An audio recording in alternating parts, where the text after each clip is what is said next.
প্রথমে একটু ভূমিকাটা বুঝেলেন, তারপরে আজকে আলোচনা দুটো বিষয়ে করব। একটা বিষয় হলো পুরো পৃথিবী জুড়ে নতুন করে ইসলামকে মিটিয়ে দিবার জন্য একদল অশুভ শক্তি সংগঠিত হয়েছে বা হচ্ছে, আর তারা মিটাতে পারবে কিনা, এটা প্রথমবারেই সংগঠিত হয়েছে না এর আগেও হয়েছে কিনা, যদি হয়ে থাকে কেমন কি ঘটনা ঘটেছিল। আরেকটা বিষয় হলো আমাদের সমাজে একটা প্রবাদ বাক্য চলছে যে ইসলাম হলো ১৫০০ বছরের এবং এই ইসলামটা তরোয়াল কোরআন বা হাদিস, এক হাতে তরোয়াল এক হাতে কোরআন বা হাদিস দ্বারা পরিচালিত, মানে প্রচার প্রসার করা হয়েছে, এক কথায় জোর করে। এইটা কতটা সত্য না কতটা মূর্খমি, এই বিষয়ে একটু আলোচনা করব। কি গো, আপনাদের সহমত আছে তো নাকি? এটা জানা দরকার। হ্যাঁ, নামাজের আলোচনাও দরকার, রোজারও আলোচনা দরকার, কিন্তু নামাজের আলোচনা শোনার জন্য আর হুজুর ভাড়া করে আনার প্রয়োজন নেই। ওর জন্য আপনার মসজিদের ইমামই তো যথেষ্ট। কি ভুল বললাম নাকি? ওর জন্য তো আপনার গ্রামের ওই মাদ্রাসায় যদি কোনো ছেলে আলেম পাস করেছে, তাকে যদি বলেন বাবা একটু নামাজের বিষয় ট্রেনিং দিয়ে নামাজের একটু আলোচনা কর, ও খুব সুন্দর আলোচনা করে দেবে। ওর জন্যে আমাদের কানার প্রয়োজন আছে বলে আমার মনে হচ্ছে না। জানেন আমার কথা আপনারা সহমত হতে পারছেন কিনা? তবে না হতে পারলেও আমাদেরকে তো আপনাদেরকে বলতে হবে। তাহলে আমি যে কথা বলছিলাম, প্রথমে এটা বলে নিই যে আমাদের সৃষ্টিকর্তা মালিক একজন। তিনি এই জমিনকে মানুষের জন্য বিছানা করেছে, আসমানকে ছাদ করেছে, পৃথিবী নামক গ্রহটা মানুষের জন্য পরীক্ষার একটা হল করেছে, পরীক্ষা সেন্টার যেটা বলা হয়। কিসের পরীক্ষা? সৃষ্টিকর্তা আমাদেরকে টেস্ট করতে চায় যে আমার দাস দাসী, আমার সৃষ্টি বান্দাগণ দুনিয়ায় গিয়ে আমাকে মনে রাখে না আমার বিরুদ্ধে হাজারো রকম কুসংস্কারে জড়িয়ে যায়। এটাই হলো পরীক্ষা। আর এদেরকে সঠিক রাস্তা আমি কিন্তু দেখাবো, এমনটা নয় যে এরা রাস্তা পাবে না, তা নয়। এর জন্য ১,০০,০০০ মতান্তর, ২,২৪,০০০ নবী রসুল পয়গম্বর শিক্ষক টিচার যেটাই বলেন, পথ প্রদর্শক আওতার মেসেঞ্জার আমাদের কাছে সৃষ্টিকর্তা পাঠিয়েছে যুগে যুগে, যাতে করে আমরা সত্য রাস্তা পাই যে আমাদের মালিককে কেন বানিয়েছে, কোনটা করব কোনটা করব না, এই ট্রেনিং দিবার জন্য। এবং ১০৪টে কিতাব পাঠিয়েছে, তার মধ্যে 4টে হলো বড় আর ১০০টা হলো চটি কিতাব। বড় 4টে কিতাব তাওরাত, জবুর, ইনজিল। আর আমাদের জন্য কিয়ামত পর্যন্ত যেটা সিলেবাস 570 খ্রিস্টাব্দে নূর নবী এসেছেন, তিনার উপরে 610 থেকে নাজিল হয়েছে যে কিতাব, সেটা হলো কোরআন শরীফ। জোরে বলুন সুবহানাল্লাহ। এটা আমাদের বলতে মোটেই মুসলমান নয়, মানুষের জন্য কোরআন। কোরআন কার জন্য? হুদাল লিন্নাস, মানুষ জাতিকে সঠিক রাস্তা দেখাবার জন্য গাইড বুক হলো কোরআন। কোরআন ছাড়া বিকল্প কোনো বুক নাই, কোনো বই নাই, কোনো গাইড নাই যে মানুষকে কল্যাণ দিতে পারে। আমি চ্যালেঞ্জের সাথে বলছি। কেন? প্রত্যেকটা মানুষের লেখা কোরআন হলো সৃষ্টিকর্তার বাণী। আমি যদি যেটা তৈরি করেছি সেই সম্বন্ধে আমার যতটা জ্ঞান আছে, অন্যজনের জ্ঞান থাকতে কখনোই পারে না। তা মানুষকে যিনি তৈরি করেছেন সেই সৃষ্টিকর্তা, তিনি গাইড বুক দিচ্ছে। তা তিনার থেকে বেশি কেউ জানতে একটু সরাসরি দেবেন পারে না। তাই তিনি হলেন রব্বুল আলামিন, সৃষ্টিকর্তা, শতশেষ গাইড বুক কোরআন পাঠিয়েছে। এবারে আরো যত কিতাব আছে, আরো 3টে নাম বললাম, তাওরাত, জবুর, ইনজিল। এছাড়া আরো 100টা কিতাব আছে। তাই ইসলাম বলছে তুমি কোন ধর্মের ধর্মগ্রন্থকে সমালোচনা, কুটুক্তি, গালিগালাজ করতে যেও না।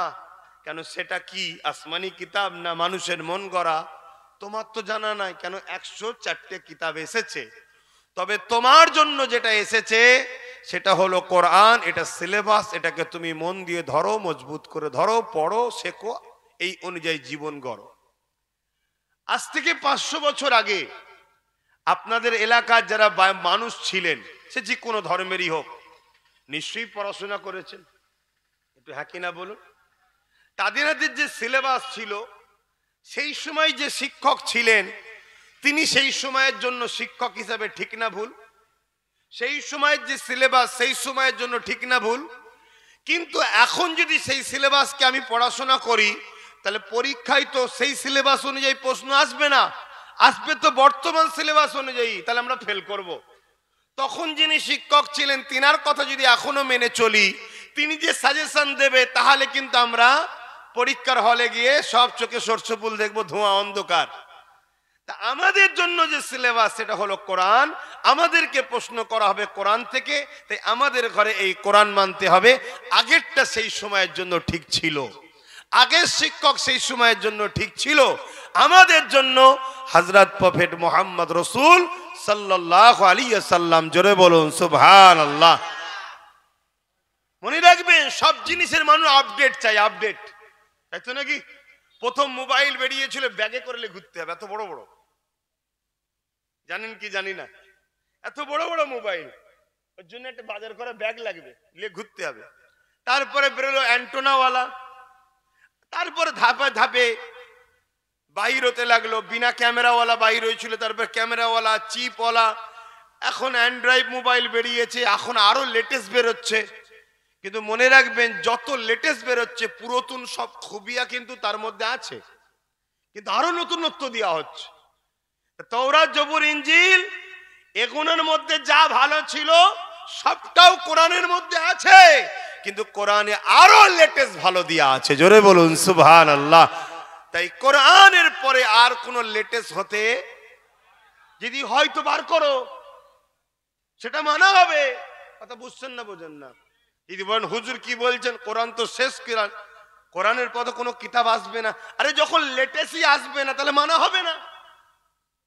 আল্লাহ তো কোরআনে চ্যালেঞ্জ দিয়েছে, তোমাদের যদি মনে হয় কোরআন মানুষের কথা, সৃষ্টিকর্তার বাণী নয়, তাহলে চলো তোমরা আল্লাহ ছাড়া পৃথিবীর সবাইকে এক জায়গায় করো, করে কোরআনের নাই একটা কিতাব লিখে দেখাও।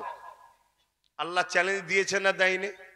যারা আজকে বলছে কোরআন মুহাম্মদ সাল্লাল্লাহু আলাইহি ওয়াসাল্লাম লিখেছে, তারাই আবার বলছে মুহাম্মদ সাল্লাল্লাহু আলাইহি ওয়াসাল্লাম নাকি অক্ষর জ্ঞান জানতো না, লিখতে জানতো না, পড়তে জানতো না।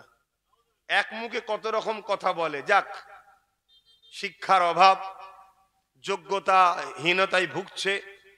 শুধু মানুষ দেখলে হয় না, দুটো হাত পশুরও আছে, দুটো পা পশুরও আছে, দুটো চোখ পশুরও আছে, দুটো কান পশুরও আছে, পশুও খায়, পশুও ঘুমায়, পশুও কাঁদে, পশুরও সংসার আছে, তাদেরও সব কিছু জীবন যাপন আছে, সন্তান বাচ্চা সব হয়। এতে মানুষ আর পশুর মধ্যে পার্থক্য কিছু নয়। মানুষ আর পশুর মধ্যে পার্থক্য করতে গেলে মনুষ্যত্বটাকে ঠিক করতে হবে। তুমি তোমার রবকে চিনলে না, তুমি তোমার প্রভুকে চিনলে না, চিনতে যদি না পারলে তাও ভালো, আবার প্রভুর কিতাবের সঙ্গে তুমি বিদ্রুপ করছো, জানতে হবে তুমি একটা সুরাতে সকলে মানুষ, কিন্তু হাকিকাতে তুমি একটা, এক একটা পশু এক এক ধরনের দেখতে হয় না, এই পশুটাকে বলা হয় মানব রূপী পশু। বুঝতে পারছেন তো নাকি? হ্যাঁ, লাস্টে আমার আল্লাহ বলছে তোমরা কোরআনের না একটা কোরআন তো পারবে না জানি, একটা ছোট সূরা তৈরি করো। তারপরে আবার আল্লাহ নিজে বলছে সূরাও পারবে না, একটা আয়াত তৈরি করে দেখাও। ১৫০০ বছর ধরে এই কোরআনের চ্যালেঞ্জ চলে আসছে পৃথিবীতে। পৃথিবী বিখ্যাত যারা ধনী, ভারত বিখ্যাত নয়। আমার কথা শুনছেন তো? গাড়ি রাস্তা দিয়ে যাবে, ওটা যাওয়ার জন্যই রাস্তা করা হয়েছে। আমাদের অন্যরকম স্টাইলে চললে হবে না। আমরা রোড বন্ধ করে ধর্ম পালন করি না, করেন নাকি আপনারা?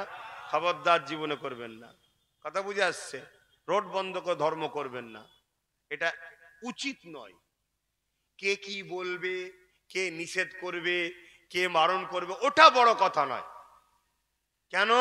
সবার যা আছে আমাদেরও তাই আছে না, আমার ধর্মের চলবে না, ব্যাস কথা শেষ।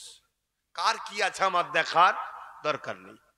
তো যে গাড়ি যাবে, রাস্তা দুটা রাস্তা করা হয়েছে গাড়ি যাবার জন্য, আপনারা একটু শোনেন।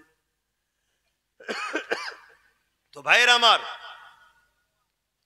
আমার রসুল পাক সাল্লাল্লাহু আলাইহি সাল্লাম কি কথা বলছিলাম যেন, একটা ছোট্ট সূরা, একটা আয়াত করে দেখাও। পৃথিবী বিখ্যাত যারা ধনী, এই শিক্ষিত পৃথিবী, মোবাইল পড় আমার কাছেও আছে, দেখাতে হবে না। পৃথিবী বিখ্যাত যারা শিক্ষিত, ভারত বিখ্যাত নয়, পৃথিবী বিখ্যাত যারা শিক্ষিত, তারা crore crore million billion dollar টাকা খরচ করে বিশাল বিশাল রিসার্চগার তৈরি করেছে, শুধু উদ্দেশ্য একটা, কোরআনের ভুলবার করব। কি জন্য? কোরআনের ভুলকার করব। কেন? পৃথিবীতে একটাই কিতাব আছে যে কিতাব পড়ার আগে বলছে জালিকাল কিতাব লা রাইবা ফি, পড়বি পড়ে আগে বিশ্বাস রাখ এটা সেই কিতাব যার মধ্যে ভুল তো দূরের কথা, কোনো সন্দেহ নাই। জোরে বলুন সুবহানাল্লাহ, আরো জোরে বলুন। এই চ্যালেঞ্জটা পৃথিবীতে কোরআন ছাড়া দ্বিতীয় কোনো কিতাব পারেনি। আমি অনেক কিতাব লিখেছি, উলামারা অনেক কিতাব লেখে, দাদা হুজুর তিনার খলিফারা প্রচুর কিতাব লিখেছে, লিখেছে না লেখেনে? লাস্টে কি লিখেছে? ভুল হলে ধরিয়া দেবেন, অনুরোধ করছি, পরে সংকলনে ভুল সংশোধন করে দেওয়া হবে, ক্ষমা মার্জনা করিবেন। কি লিখতে হয় না? এটা সবাইকে লিখতে হয়েছে। আর একটা কথা বলি, সময়ের সাথে সাথে মানুষের ডিমান্ড পূরণ করতে গিয়ে পৃথিবীতে প্রত্যেকটা কিতাবকে চেঞ্জ করতে হয়েছে, সংযোজন করতে হয়েছে, সংশোধন করতে হয়েছে, তার মধ্যে পাল্টাতে হয়েছে। কিন্তু কোরআন ১৫০০ বছর ধরে একটা জেরো নয়, একটা পেশো নয়, একটা নুক্তাও নয়, কোনো কেউ চেঞ্জ করার ক্ষমতা রাখেনি। জোরে বলুন সুবহানাল্লাহ। কেন? কোরআন সৃষ্টিকর্তার বাণী। আপনার প্রশ্ন হতে পারে যে আরো ১০৩টে সৃষ্টিকর্তার বাণী আছে তো? হ্যাঁ আছে, কিন্তু সেগুলোকে সৃষ্টিকর্তাই রদ করে দিয়েছে। রদ বোঝেন তো? ডাক্তারের কাছে গেছেন, প্রেসক্রিপশন করেছে ডাক্তার, এই ট্যাবলেট খাবে। ১ মাস পরে আবার গেছেন, ডাক্তার আপনাকে চিকিৎসা করে আগের প্রেসক্রিপশন ক্যান্সেল করেছে, করে দিয়েছে নতুন করে। এটা ডাক্তারের হাতেই ক্ষমতা। সৃষ্টিকর্তা মানুষ জাতির জন্য আরো ১০৩টে যে পাঠিয়েছিল সেগুলো সব রদ করে প্রফেট মুহাম্মদ সাল্লাল্লাহু আলাইহি ওয়াসাল্লামের উপরে সর্বশেষ চূড়ান্ত ফয়সালা আসমানি কিতাব পাঠিয়ে বলেছে কিয়ামত পর্যন্ত এই প্রেসক্রিপশন শেষ, এরপরে আর রদ করতে হবে না। পৃথিবীতে যার যা সমস্যা আছে, যত সমস্যা আসবে, সব সমাধান কোরআন দেবে। জোরে বলুন সুবহানাল্লাহ, আরো জোরে বলুন। এমন ভাবে প্রেসক্রিপশন করে দিয়েছে, যে ভাষা আপনি বুঝবেন তাই বলছি, এমন ভাবে সৃষ্টিকর্তা গাইড লিখে দিয়েছে। ১৫০০ বছর আগে এসছে, আজকের দিনে কার কি সমস্যা বলুন, তার সমাধান আপনার কোর্ট না দিতে পারে, জেলা না দিতে পারে, প্রশাসন না দিতে পারে, মুফতি দিতে না পারে, মৌলানা দিতে না পারে, তার শিক্ষা কম হতে পারে, সব জায়গা দিতে না পারে। কোরআনের কাছে চলো, জ্ঞানীদেরকে রিসার্চ করো। কোরআন বলছে আসো, সবাই দরজা বন্ধ করে দিতে পারে, আমি কোরআন দরজা খুলে ওয়েলকাম জানাচ্ছি। তোমার সংসার জীবনে, অর্থনৈতিক জীবনে, রাজনীতির জীবনে, পরিবার নীতির জীবনে, রাষ্ট্র জীবনে, তোমার সামাজিক জীবনে, এডুকেশন জীবনে, স্বাস্থ্য জীবনে, তোমার যা সমাধান আছে, সমস্যা আছে, আসো। কেউ না দিতে পারে, আমি কোরআন তোমার সমস্যা সমাধান করব। জোরে বলুন সুবহানাল্লাহ, আরো জোরে বলুন সুবহানাল্লাহ। কেন কোরআন যিনি লিখেছেন, কোরআন যিনি পাঠিয়েছেন, কোরআন জিনের বাণী, কোরআন হলো কোনো কিতাব নয়, কালামুল্লাহ, জিনার কথা। তিনি হলেন কুল কায়নাতের একমাত্র সৃষ্টিকর্তা। তিনি জানেন না? জানে না। আজ থেকে পৃথিবী কত বছর থাকবে আমি জানি না, তিনি জানে।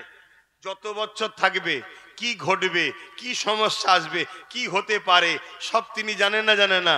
তার সমাধান তিনি করে আমার নূর নবীর ওপরে নাজিল করেছে, পাঠিয়েছে মানুষের জন্য গাইড বুক হিসাবে। কথা বুঝে আসছে? সেই কোরআনকে রিসার্চ করার জন্য crore crore million billion dollar টাকা খরচ হচ্ছে, শুধু একটা ভুল বার করবে। কোরআনের এই চ্যালেঞ্জটাকে তারাও অ্যাকসেপ্ট করছে, কিন্তু খুশির বিষয়, কোরআন মাননেওয়ালাদের কাছে গর্বের বিষয়, 20 বছর 30 বছর 40 বছর ধরে রিসার্চ করার পর পৃথিবী বিখ্যাত বিখ্যাত শিক্ষিত গুলো বলছে যে একটা ভুল পেয়েছি, একটা ভুল পেয়েছি। পুরো মিডিয়া, পৃথিবীর মিডিয়া যে হাজির, বলুন বলুন বলুন বলুন, মানে শগুন যেমন চেয়ে থাকে কবে ভাগাড়ে পড়বে, চেয়ে থাকে। ভুল পেয়েছে কোরআনের, তো বলুন। বলছে না কোরআনের নয়, তাহলে বলছে আমার। কি? কোরআন না মেনে আছে, এটাই সব থেকে ভুল। কোরআন মানতে হবে। জোরে বলুন সুবহানাল্লাহ, আরো জোরে বলুন সুবহানাল্লাহ। তখন সে কলেমা পড়ে কোরআন মানছে। নবীর লাইফটাই হলো কোরআন। জোরে বলুন সুবহানাল্লাহ। এটাও শুনিয়ে দিই আপনাদের। এক সাহাবা হুজুর আমার নবী পাকের কাছে আসলেন, ভাই আমি একটুখানি সমস্যায় কদিন পড়ছিলাম, ডাক্তার দেখালাম, ডাক্তার বলল আপনার শরীর গরম হয়ে গেছে। আমাকে যা খেতে দিয়েছে সব, মানে শরীর বরফ হয়ে যাবার কথা, কিন্তু তাও কিছু হচ্ছে না। এই জন্য ভেতরে একটু সাই সাই করছে। এমনি ঠান্ডা ঠান্ডা হাওয়া সন্ধ্যের পরে থাকে, আর আমাকে ওই সব ঠান্ডা ঠান্ডা জিনিস কি কমনে সব আছে, বুঝতে পারছেন তো, কুতেলা ফুতেলা কি সব বলে, চিয়া সিড, আরো কি কমনে সব আছে, তুকমা দানা, তারপর কি সব গাছের পাতা টাতা আছে, তুলসী গাছের পাতা, কি সব খাওয়াচ্ছে। ওই ঠান্ডা একটু ঘর ঘর করছে, বুঝতে পারছেন তো। এই জন্য মাঝে মাঝে কপ উঠে যাচ্ছে, ইউজ করতে হচ্ছে, খারাপ নেবেন না। তাই আমি একটু কথা বলছি, একটু মন দিয়ে শোনেন ভাই, একটু মন দিয়ে শুনছেন তো সবাই? তো ভাইয়ের আমার কি কথা বলছিলাম, হ্যাঁ, কয়েকজন সাহাবী আমার রসুলের, আমার নবী পাক সাল্লাল্লাহু আলাইহি ওয়াসাল্লাম সম্বন্ধে আম্মাজান আয়েশা সিদ্দিকা হুজুরকে জিজ্ঞেস করছেন পর্দার আড়াল থেকে, আম্মাজান আমাদের নবী কেমন ছিলেন, আমাদের নবী কেমন ছিলেন? আম্মাজান আয়েশা হুজুর বলছেন কেন? বলছে আমরা চিনতে পারছি না। আম্মাজান বললেন কেন তোমরা কোরআন পড়ো না? জি পড়ি। আম্মাজান আয়েশা হুজুর বললেন কানা খুলুকুল্লাহুল কোরআন, তোমার নবী হলো কোরআন শরীফ, অর্থাৎ তোমার নবী যা করেছে, তোমার নবীর চরিত্রটা হলো, লাইফটা হলো কোরআন, অর্থাৎ কোরআন অনুযায়ী জীবন করেছে। জোরে বলুন সুবহানাল্লাহ, হুবহুব কোরআন অনুযায়ী। কথা বুঝে আসছে? তাহলে আমার কোরআনকে বুঝতে গেলে নবীর লাইফকেও বুঝতে হবে। কথা বুঝে, এটা প্র্যাকটিক্যাল খোলাসা হলো নবী। তো যাক, যে কথা বলছিলাম, তাহলে কোরআনের বিরুদ্ধে আজ থেকে লোক, ভাই জোরে বলুন, জোরে বলুন। কিন্তু এতদিন যারা লড়াই করেছে, তারা crore crore million billion dollar টাকা খরচ করে রিসার্চ করেছে। রিসার্চ করে এক একজন শিক্ষিতকে, কাউকে 1 কোটি, কাউকে 10 কোটি, কাউকে 20 কোটি, কাউকে 50 কোটি, কাউকে 1000 কোটি করে মাইনে দিয়ে পুষে কোরআনের ভুল বার করার জন্য চেষ্টা পৃথিবী চালিয়েছে। কিন্তু তারাই একদিন ইমানের কালেমা পড়ে আল্লাহ রসুল ও কোরআন ও আল্লাহর প্রেমিক হয়ে গেছে। জোরে বলুন সুবহানাল্লাহ।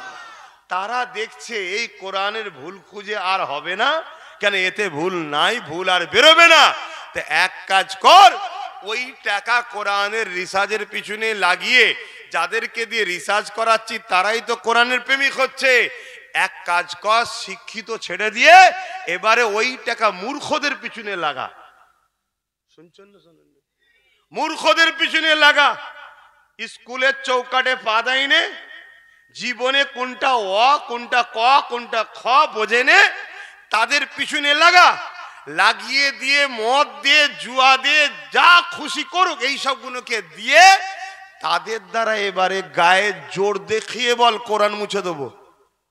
গায়ের জোর দেখিয়ে বল কোরআন মোহাম্মদের লিখা, গায়ের জোর দেখিয়ে বল কোরআনে ভুল আছে, গায়ের জোর দেখিয়ে কেস কর কোরআনের বিরুদ্ধে।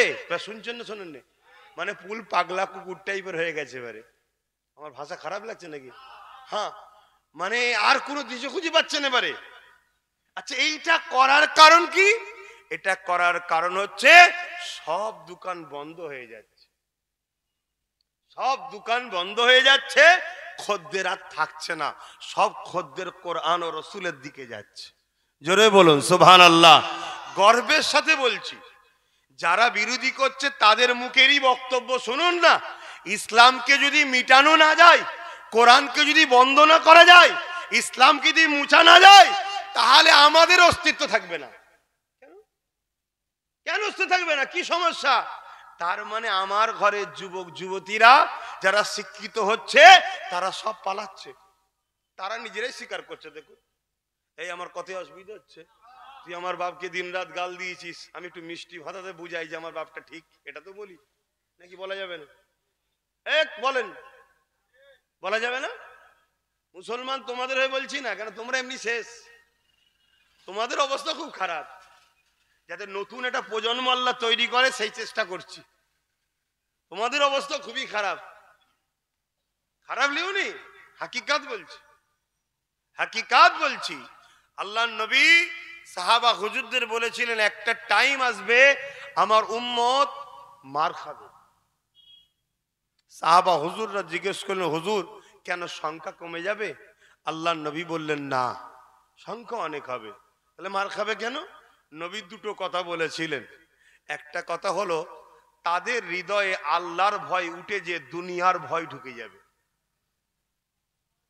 আর সিস্টেমটা হলো ঠিক এমন, যার হৃদয়ে আল্লাহর ভয় থাকে, আল্লাহ সবাই ওপরে, সবাইকে তাকে ভয় করায়। আমি বুঝতে পারলাম কি? ধরুন কারো হৃদয়ে আল্লাহর ভয় আছে, বাকি সবার হৃদয়ে আল্লাহ তার ভয় ঢুকায়। সে চুপচাপ ঘরে বসে থাকবে, সে কোনো কথাও বলবে না, তারপরেও তাকে ভয় করবে। যেমন ইসলাম, কোরআন, রাসূল, জীবনে একটা কেউ প্রমাণ দিতে পারবে না যে আমার রাসূলুল্লাহর হাতে কেউ কতল হয়েছে। কিন্তু বলে বেড়াচ্ছে কি নবী নাকি তরোয়াল নিয়ে ঘুরেছে। ভয়, ভয়। ঠিক তেমনই কোরআন বিরুদ্ধে বলছে না, বলে না? আচ্ছা, কোরআনকে বছর 10 আগে আমেরিকাতে কম্পিউটার উপর রেখে কম্পিটিশন করা হয়েছিল। বছর 10 আগের কথা বলছি, কম্পিটিশন করা হয়েছিল। কি কম্পিটিশন? কোন কিতাবটা সহি? শুনছেন? কোন কিতাবটা সহি? বিভিন্ন কিতাব দেওয়া হচ্ছে, সব রেড সিগন্যাল দিচ্ছে, রং রং রং রং রং। কোরআন যখন দিয়েছে অমনি গ্রিন লাইট জ্বলে উঠেছে। জোরে বলুন সুবহানাল্লাহ। আর কতভাবে দেখবে কোরআন, আর কত ভাবে দেখবে কোরআন সম্বন্ধে? যেদিক দিয়েই দেখে পরাজিত হয়, তারপরও গায়ে জোর দিয়ে মিটাতে হবে। কেন? এই পৃথিবীতে মানুষের মধ্যে এক শ্রেণীর মানুষ আছে যাদের স্বপ্ন ক্ষমতার জন্য মানুষের খোদা হব। বুঝতে পারছি? ক্ষমতার জন্য মানুষের কি হব? প্রভু হব, খোদা হব। মানুষ আমার উপাসনা করবে, আমাকে ডাকবে। আমার আজানটা হয়ে যাবে, নামাজ কটাই হবে?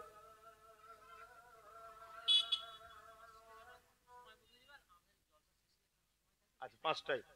ঠিক।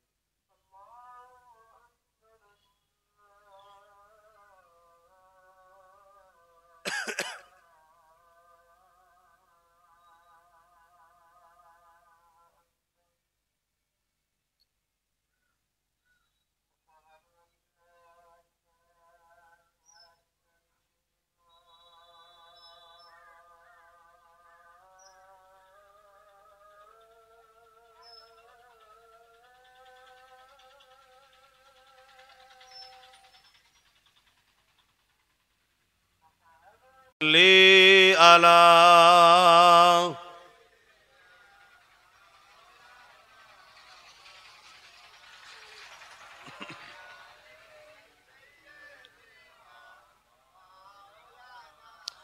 আমার বাপজানেরা, 5টা পর্যন্ত আলোচনা, তারপরে এখানে একটা জামাত হবে, মাইক বন্ধ থাকবে, মসজিদে নামাজ মসজিদের টাইমে হয়ে যাবে। তাহলে আমি কি কথা বলছিলাম, যখন কোনোভাবে পৃথিবী বিখ্যাত শিক্ষিতদের দিয়ে কোরআনের ভুল বার করা গেল না, রাসূলের লাইফে ভুল বার করা গেল না, লাস্টে কি করলো, যে শিক্ষিতদের পিছনে আর খরচ করে লাভ নাই, মূর্খদের পিছনে খরচ করো, মূর্খদের পিছনে দাও, মত দাও, যা চাইছে দাও, দিয়ে জোর জবরদস্তি ইসলামের বিরুদ্ধে গালিগালাজ করো, জুলুম করো, অত্যাচার করো, মুসলমানদের ঘরে ধরে ধরে মারো, পেটো, খুন করো। কারণ কি? কারণটা কি? কারণ একটাই, আমরা মানুষের মধ্যে থেকে যারা মানুষের খোদা হতে চাইছে, মানে ফেরাউন, নমরুদ, সাদ্দাত, আবু জেহেল, উতবা, এদের কাজে বাধা হয়ে দাঁড়াচ্ছে ইসলাম। কেন ইসলাম কাকে বলে?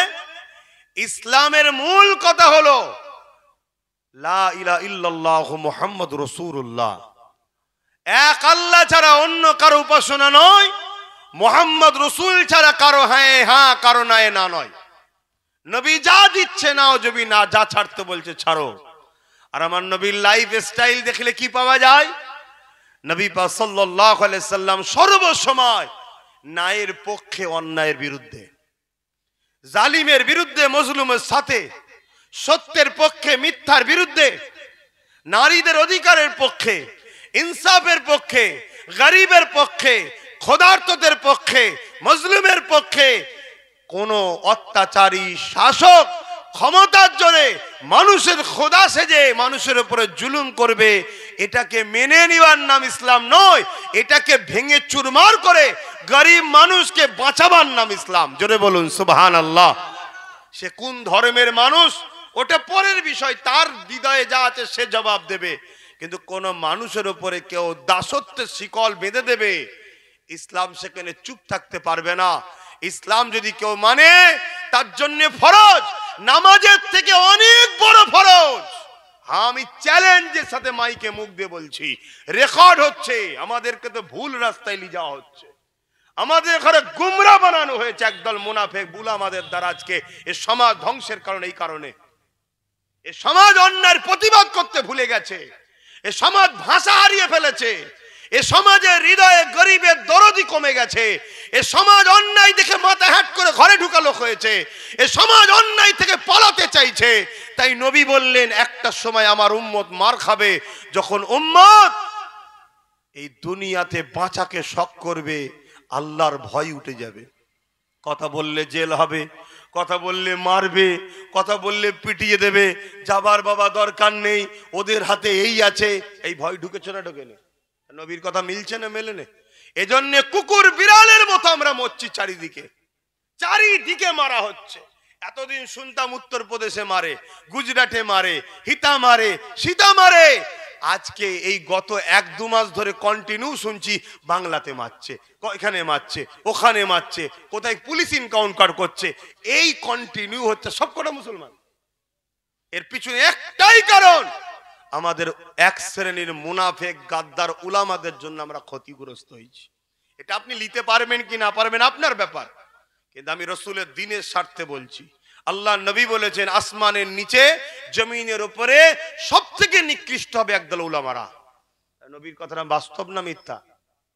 আল্লাহ নবী বলেছেন, হাতের তালুতে আগুন রাখা সহজ হবে, আখেরি জামানায় ঈমান বাঁচানো দুষ্কর হবে। তাহলে নবীর এই কথাটা ঘটবে না ঘটবে না? আর এই সব কিছুর পিছনে কারণ, আল্লাহর ভয় ছেড়ে দিয়ে দুনিয়ার বাঁচা, দুনিয়ার মৃত্যুর ভয় আমাদের মধ্যে ঢুকে গেছে। মরে যাবো, মরে যাবো, মরে যাবো। তুই মরবে না?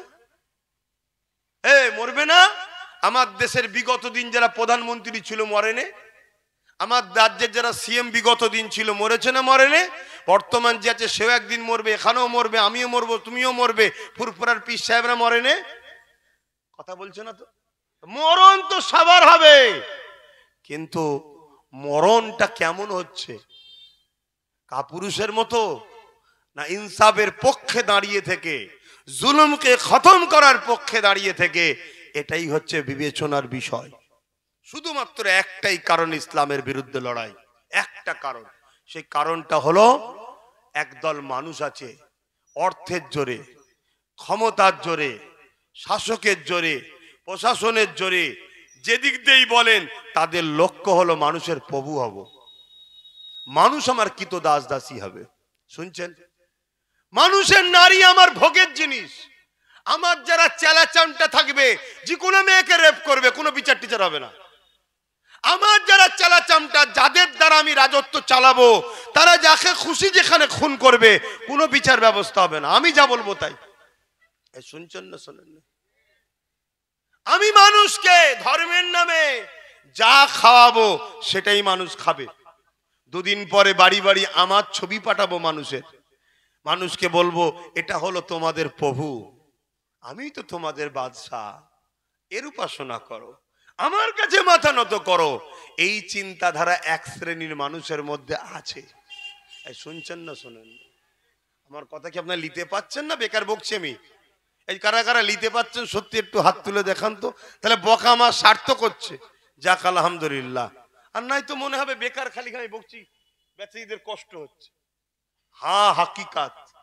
ফেরাউন একদিনে ফেরাউন হয়নি, ফেরাউন একদিনে ফেরাউন হয়নি। ফেরাউন প্রথম গ্রামের একটা ফুটো মস্তান ছিল, এর তার পকেট টকেট মারতো, কথা বুঝে আসছে, টুকটাক ঝামেলা টামেলা করতো। একদিন কিন্তু সে খোদা দাবি করে ফেললো। এই যে লক্ষ্য, এটা একদিন নয়, পৃথিবী জুড়ে একদল মানুষ আছে যারা ক্ষমতাশালী, তাদের এই লক্ষ্য সব সময়, এটা যুগে যুগে চলে আসছে। আর তারা যখনই মাথা তুলেছে, সবাই তাদের পায়ে গিয়ে পড়েছে, সবাই তাদেরকে প্রভু বলে মেনেছে, তাদের দাসত্ব স্বীকার করেছে। যা বলেছে যে হুজুর, যে হুজুর, যে হুজুর যা বলেছে তাই মেনেছে। শুধুমাত্র বাধার কারণ হয়ে দাঁড়িয়েছে কোরআন ও ইসলাম। শুনছেন না? শুনুন। আর এই কোরআনের পক্ষে আমরা যারা উলামারা প্রচার করি, আমাদের কথা চতুর্দিকে ছড়াই, ছড়াই না? ছড়াই না? গরিবের কানে যায়, যার উপরে জুলুম হচ্ছে তার কানে যায়, যে অসহায় তার কানে যায়, যে এতিম তার উপরে জুলুম হচ্ছে সে এতিমের কানে যায়। তখন সে বলে আরে এ তো আমি ভুল করছি, এ থেকে মুক্তি পাওয়ার তো জায়গা ইসলাম। তখন সে আস্তে আস্তে ইসলামের ছায়াতলে আসে। যেমন আজকে ইউরোপ দুনিয়া ইসলামের ছায়াতলে আসছে। যারা একদিন আজান বন্ধ করে দিয়েছিল, যারা একদিন কোরআনকে ব্যান করেছিল, যারা একদিন মুসলমান আমেরিকায় রাখবে না বলেছিল, আজকে তাদেরই সমীক্ষায় তারা বলছে আগামী 40 থেকে 45-এর মধ্যে ইউরোপ দুনিয়া সংখ্যা গুরু হবে ইসলাম। জোরে বলুন সুবহানাল্লাহ। তাদের ক্যালকুলেশন বলছে, আমার নয়, তাদের। কেন? তাদের নিউ জেনারেশন ভাবছে, নিউ জেনারেশন তারা শিখছে, এডুকেটেড পারসনরা তারা রিসার্চ করছে। আরে এত মোহাম্মদ রসুলকে নিয়ে চর্চা হয় কেন? এত কোরআনকে নিয়ে চর্চা হয় কেন? এত ইসলামের বিরোধী পুরো পৃথিবী কেন? কই ইসলাম তো কখনো প্রকাশ্য বলেনি এই ধর্ম মিটাও, ওই ধর্ম মিটাও, এই কিতাব মিটাও, ওই কিতাব মিটাও, এই ধর্মগুরুটার চরিত্র এমন, ওই ধর্মগুরুটার চরিত্র অমুক। কোন মুফতি মৌলানা পীর সাহেব ইসলামের লোকেরা বলেছে? এই জোরে বলেন। কিন্তু সবাই মিলে বলে, তাই রিসার্চ হচ্ছে। আরে এই খুশবুর একটা বৈশিষ্ট্য আছে, খুশবুর একটা বৈশিষ্ট্য আছে। আমি মেকেছি কিন্তু উপকার আপনারও হয় কে? অতএব ইসলামকে নিয়ে যত লড়ালড়ি করেছে তত কিন্তু কামিয়াবি হয়েছে। তা আমার দেশে তো আজকে ইসলামের বিরুদ্ধে যে ষড়যন্ত্র চালাচ্ছে একদল ব্যক্তি, এতে আমার দুটো কথা, একটা দুঃখ লাগছে আর একটা কিন্তু খুশি লাগছে। যদি বলেন দুঃখটা কি? দুঃখটা হলো আমরা যারা মুসলমান আছি, আমরা এই ঝড়ের সামনে দাঁড়াতে পারবো না। আমি বলছি পারবো না। যদি বলেন কেন, এর কি কোনো উপায় নেই? হ্যাঁ উপায় আছে, সেটা যদি করতে পারি তাহলে দাঁড়াতে পারবো, আর নাই পারবো না। সেই উপায়টা কি? আর দাঁড়াতে পারবো না কেন? দাঁড়াতে পারবো না একটাই কারণ, আমরা 2 নম্বর মুনাফেক, গাদ্দার, দুশ্মনের নবী, গুস্তাকে নবী উলামাদের হাতের খোরাক হয়ে গেছি। গাদ্দারদের ঝুলিতে আমরা পড়ে গেছি। কথা শুনছেন? যারা আমাদেরকে বলে খবরদার ওসব তোমরা নামাজ রোজা দাঁড়িয়ে থাকো, কি হচ্ছে না হচ্ছে ওসব দেখার দরকার নেই, ও দেশ টেস সমাজ অন্যজনরা চালাবে, তোমাদের সব মাথা দিয়ে আল্লাহ আল্লাহ করো, আল্লাহ আল্লাহ করো, আল্লাহ আল্লাহ করো। আর হারামখোরগুলো সব নেতাদের সঙ্গে বসে টাকা লেনদেন করে। এই সব হারামখোর গাদ্দার মলি সাহেবগুলো থেকে দূরে সরতে হবে। সরে নবীকে বেহদ মোহাব্বত করতে হবে, নবীকে প্যার করতে হবে। নবী হলো ঈমান, নবীর প্রেম মানে ঈমান প্রেম। আর ঈমান প্রেম মানে সিনার পাওয়ার। সিনার পাওয়ার ছাড়া পৃথিবীতে কখনো আমরা গেনার হইনি। আমরা যতবার গেনার হয়েছি সিনার পাওয়ারে, আল্লাহর সাহায্যে। জোরে বলুন সুবহানাল্লাহ। যদি নিতে পারেন নিয়ে নেন কথাটা। এই হচ্ছে একটা জিনিস তৈরি করতে পারলে দেখবেন আল্লাহর পক্ষ থেকে সাহায্য আসবে। যেমন কিছুদিন আগে একটা সাহায্য এলো, জানেন না? কারো মৃত্যুতে কারো ক্ষতিতে আমি কিন্তু দুঃখ মানে খুশি নয়। কারো মৃত্যুতে কারো ক্ষতিতে আমি খুশি নয়, কেন আমি ইসলামের অনুসারী, এটা উচিত নয়। সে আমার ঘোর দুশ্মনও যদি হয়, সে মারা গেলেও আনন্দ করা উচিত নয়। কেন? ইসলাম এটা আমাকে শিখায়নি। কিন্তু কোনো একটা জায়গা থেকে এই দেশকে, গণতান্ত্রিক দেশ থেকে বিশেষ একটা ধর্মীয় দেশের ঘোষণা দিবার কথা ছিল। শুনছেন না শোনেননি? কিন্তু খোদার পক্ষ থেকে এমন মারে জড়িয়ে গেছে, ঘোষণা দিতে পারেন। বাকিটা আপনারা খুঁজে নেন। কথা বুঝছেন না বোঝেন না? বাকিটা খুঁজে নেন। তাহলে আল্লাহ সাহায্য করছে না করে না? কিন্তু আমাদেরকে বেশি করবে না। কেন? আমরা যদি আল্লাহর সঙ্গে ধোঁকাবাজি করি, নবী মুহাম্মদ সাল্লাল্লাহু আলাইহি ওয়াসাল্লামের দুশমন যদি হয়, কেন আল্লাহ মাসাজ করবে? তাহলে এখনো সময় আছে না নাই? কথা বলেন, আছে না নাই? আমি কি ওয়াজ করছি বুঝতে পারছেন তো? আপনাদের কষ্ট হচ্ছে? দুটো ঘটনা বলবো, কানে হাত দিয়ে শুনবেন। তাহলে বলুন, বলে দিয়ে চলে যায়, যা পারেন করকে যান। কেন? তোমাদেরকে বাঁচাতে গিয়ে আমার জানের রিস্ক হচ্ছে। তোমাদের হয়ে কাজ করতে গিয়ে আমার দুশ্মন ঘর ঘর তৈরি হচ্ছে। তোমাদের হয়ে কথা বলতে গিয়ে আমার সব আপন কোনো দুশ্মন হয়ে যাচ্ছে। অথচ সবাই আমায় অফার দিচ্ছে, ডায়ে বায়ে সবাই বলছে, কেন এত টেনশন, এত কেন ঘামাচ্ছেন? যারা পরিবর্তন হয় না ছেড়ে দেন না। আপনার কি লাগবে বলুন? আপনার কি লাগবে বলুন? নিজের লাইফ সেটিং করে নেন। এখানে থাকলে অসুবিধে মনে হয়, দুবাই যাবেন, ওখানে সেটিং করে দিচ্ছি, চল যান।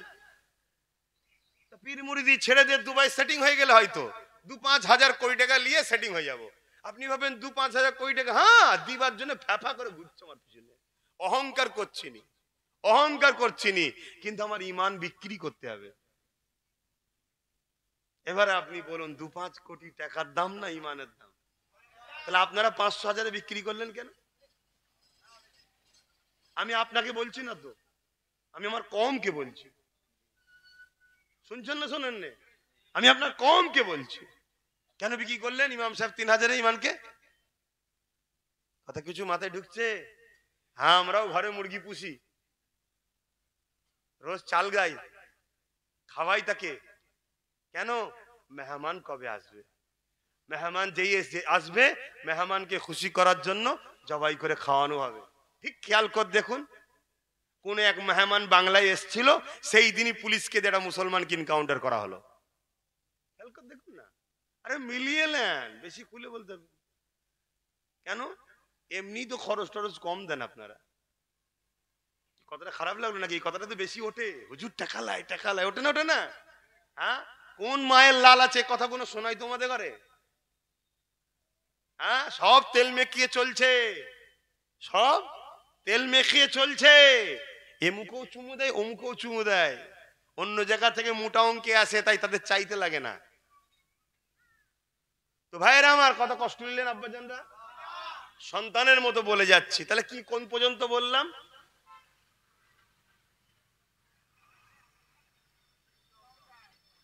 ঈমানটাকে মজবুত করতে হবে। এটা তাহলে কি করতে পারেন, আপনারা গেনার হয়ে যাবেন। আচ্ছা, এই যে যা কিছু হচ্ছে, এতে একটা বললাম না আমি, খুশিও লাগছে একটা বিষয়, বললাম না?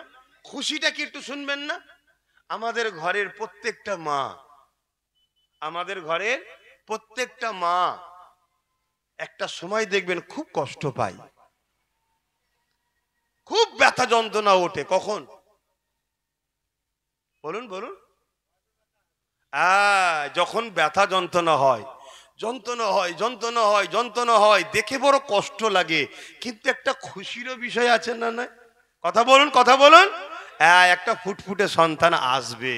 তো এই যা ইসলামের বিরুদ্ধে লাগছে, এতে একটা খুশির হাওয়াও আছে। খুব শিগগিরই, খুব শিগগিরই একটা বিশাল অঙ্ক লোক ইসলামে আসবে। বললেন না? জোরে বলুন সুবহানাল্লাহ, আরো জোরে বলুন সুবহানাল্লাহ। ওই ফুটফুটে সন্তান আসবে খুব শিগগিরই, চিন্তার কোনো কারণ নেই। এটা নিয়ম, এটা নিয়ম। ইতিহাসের পাতা প্রমাণ দিচ্ছে এটা নিয়ম। ইসলামকে যারা দাবাতে গেছে, হয় তারা ফিরে এসছে, না তাদের ঘরের ছেলেরা এসছে। এবার একটু প্রমাণ দিয়ে যাই। আমার নবী পাক সাল্লাল্লাহু আলাইহি সাল্লাম তিনি ইসলামের প্রচার করছেন কিভাবে? তরোয়াল নিতে, এক হাতে তরোয়াল, এক হাতে হাদিস বা কোরআন, নাকি কি নিয়ে? আচ্ছা, যেখানে পুরো মক্কার মানুষ ইসলামের নয়, 360টা খোদা মানে, নিজের মেয়েটিকে জ্যান্ত পোঁতে, মায়ের সঙ্গে বাপের সঙ্গে খুনোখুনি করে, নোংরা কাজ করে, গরিবের ঘরে ছেলে মেয়েদের দাস দাসী রাখেল বানিয়ে রেখেছে, যারা এক আল্লাহ মানে না, তাদের সামনে মুহাম্মদ সাল্লাল্লাহু আলাইহি ওয়াসাল্লাম একা, এক হাতে তরোয়াল আর এক হাতে হাদিস বা কোরআন নিয়ে এ হবে? মানে কতটা গেঁজা খেলে এরকম কথা বলতে পারে? আপনাদের কারো আইডিয়া আছে? কিন্তু আইডিয়ার বাইরে চলে যাচ্ছে।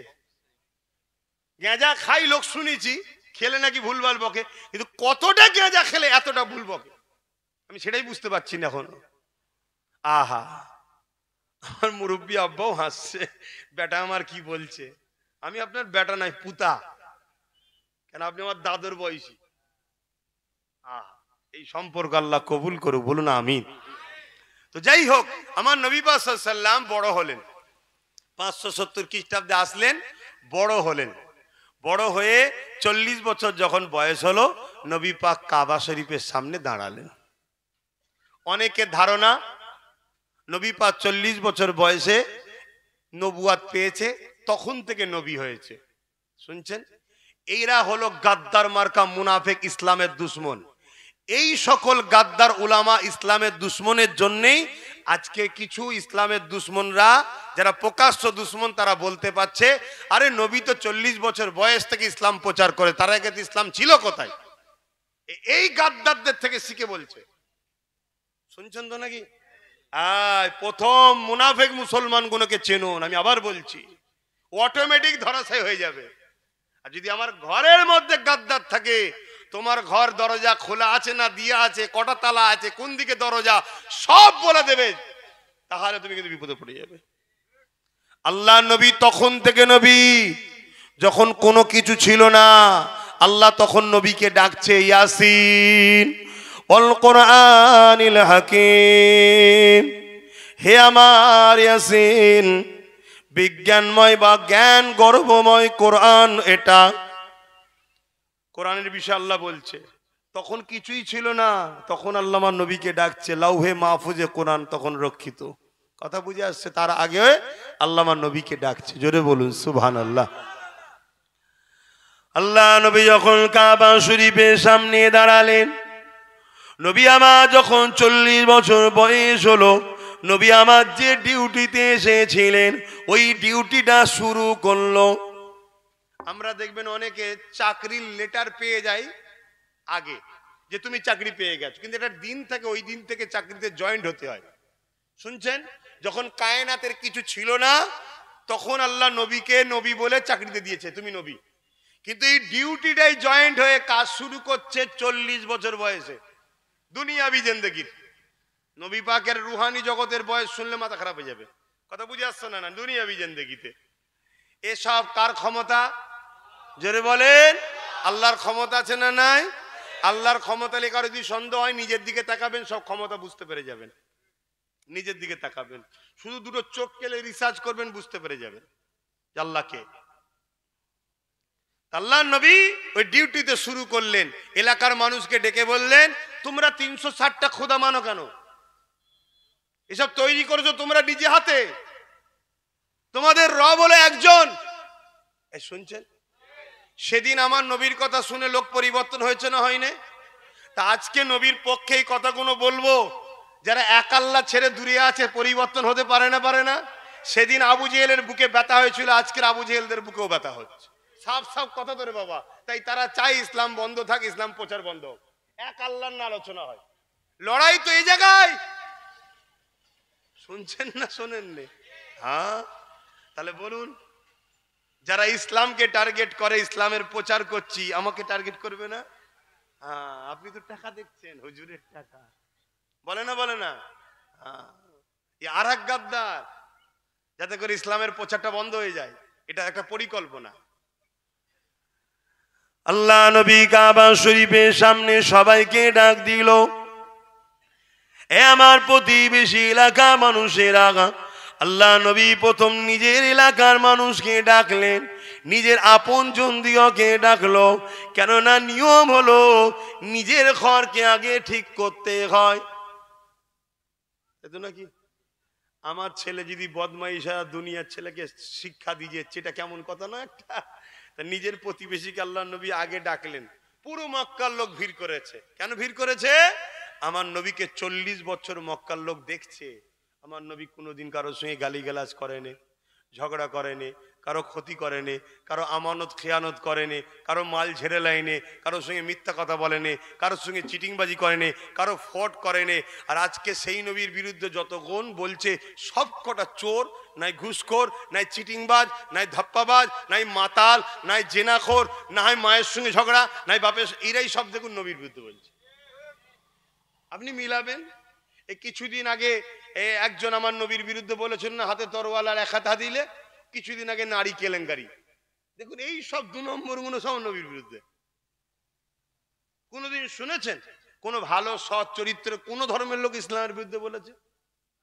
কোন অনেক মহামানুষীরা এসছে, অনেক ভিআইপি লোক আমার দেশে এসছে, তারা চলে গেছে, তাদের লাইফ স্টাইলে কোনদিন শুনেছেন তারা ইসলামের বিরুদ্ধে কথা বলেছে? তাদের কপালে হিদায়ত ছিল না, মানতে পারেনি। কেন? হিদায়ত আল্লাহ যাকে দেবে সে হিদায়ত হবে। মানতে পারেন না আলাদা বিষয়, মানা না মানা আলাদা বিষয়, কিন্তু বিরোধী করেনি। আমার সুগার হয়েছে, আমি মিষ্টি খেতে পাচ্ছি না, কপালে নেই, তা বলে মিষ্টিকে তো আর বলি না যে হারাম, মিষ্টির বদলাম তো করি না। এইরকম আগে অনেক ভালো ভালো মানুষ এসছে বহুত ধর্মে, কিন্তু কোন ধর্মের ভালো মানুষরা ইসলামের বিরুদ্ধে বলেনি। দেখুন শিক্ষা নেই, মাতাল, মদখোর, চরিত্রহীন, জালিম, মাকে পেটে বাপকে পেটে রাত্রিরে ভাঙ খেয়ে পড়ে থাকে, মদ খেয়ে পড়ে থাকে, এর দৌড় ঠেলে, ওর আল কাটে, এর পকেটে মারে, এর ছিনতাই করে, চিটিংবাজি করে। এই সব যত ক্যারেক্টারের লোকগুলো সব দেখুন।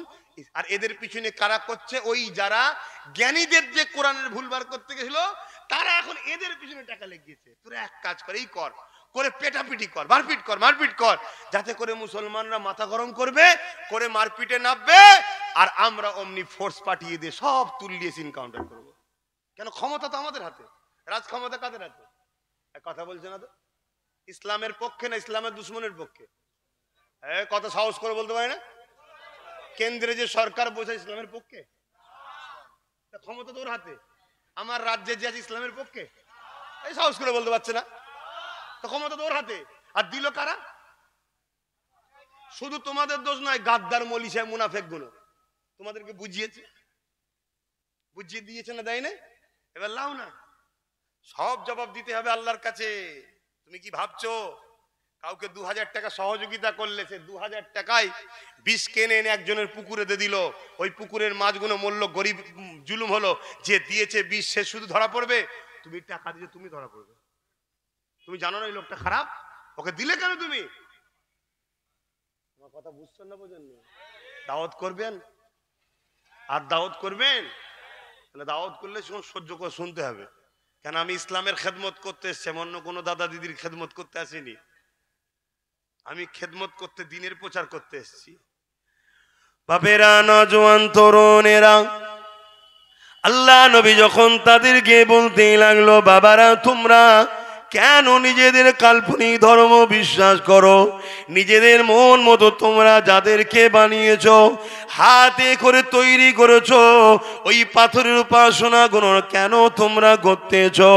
তোমাদের আগে ঈসা নবী এসেছিলেন, তিনিও এক আল্লাহর উপাসনা করতেন।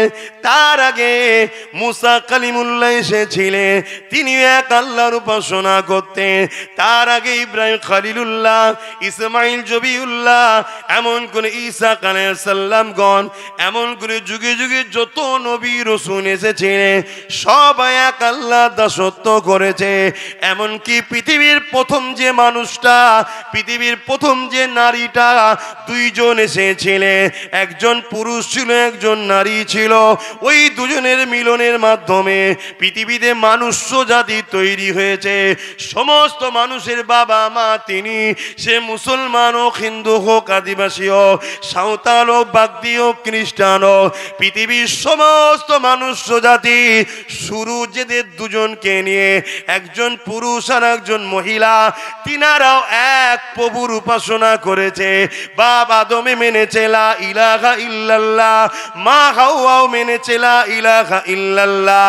আর আমরা ভারতীয়, আমরা বড় গর্বিত, কেননা পৃথিবীর জমিনে প্রথম যে বাপটা এসেছিলেন, প্রথম যে মানুষটা এসেছিলেন, ওই মানুষটা আমার ভারতে এসেছিল।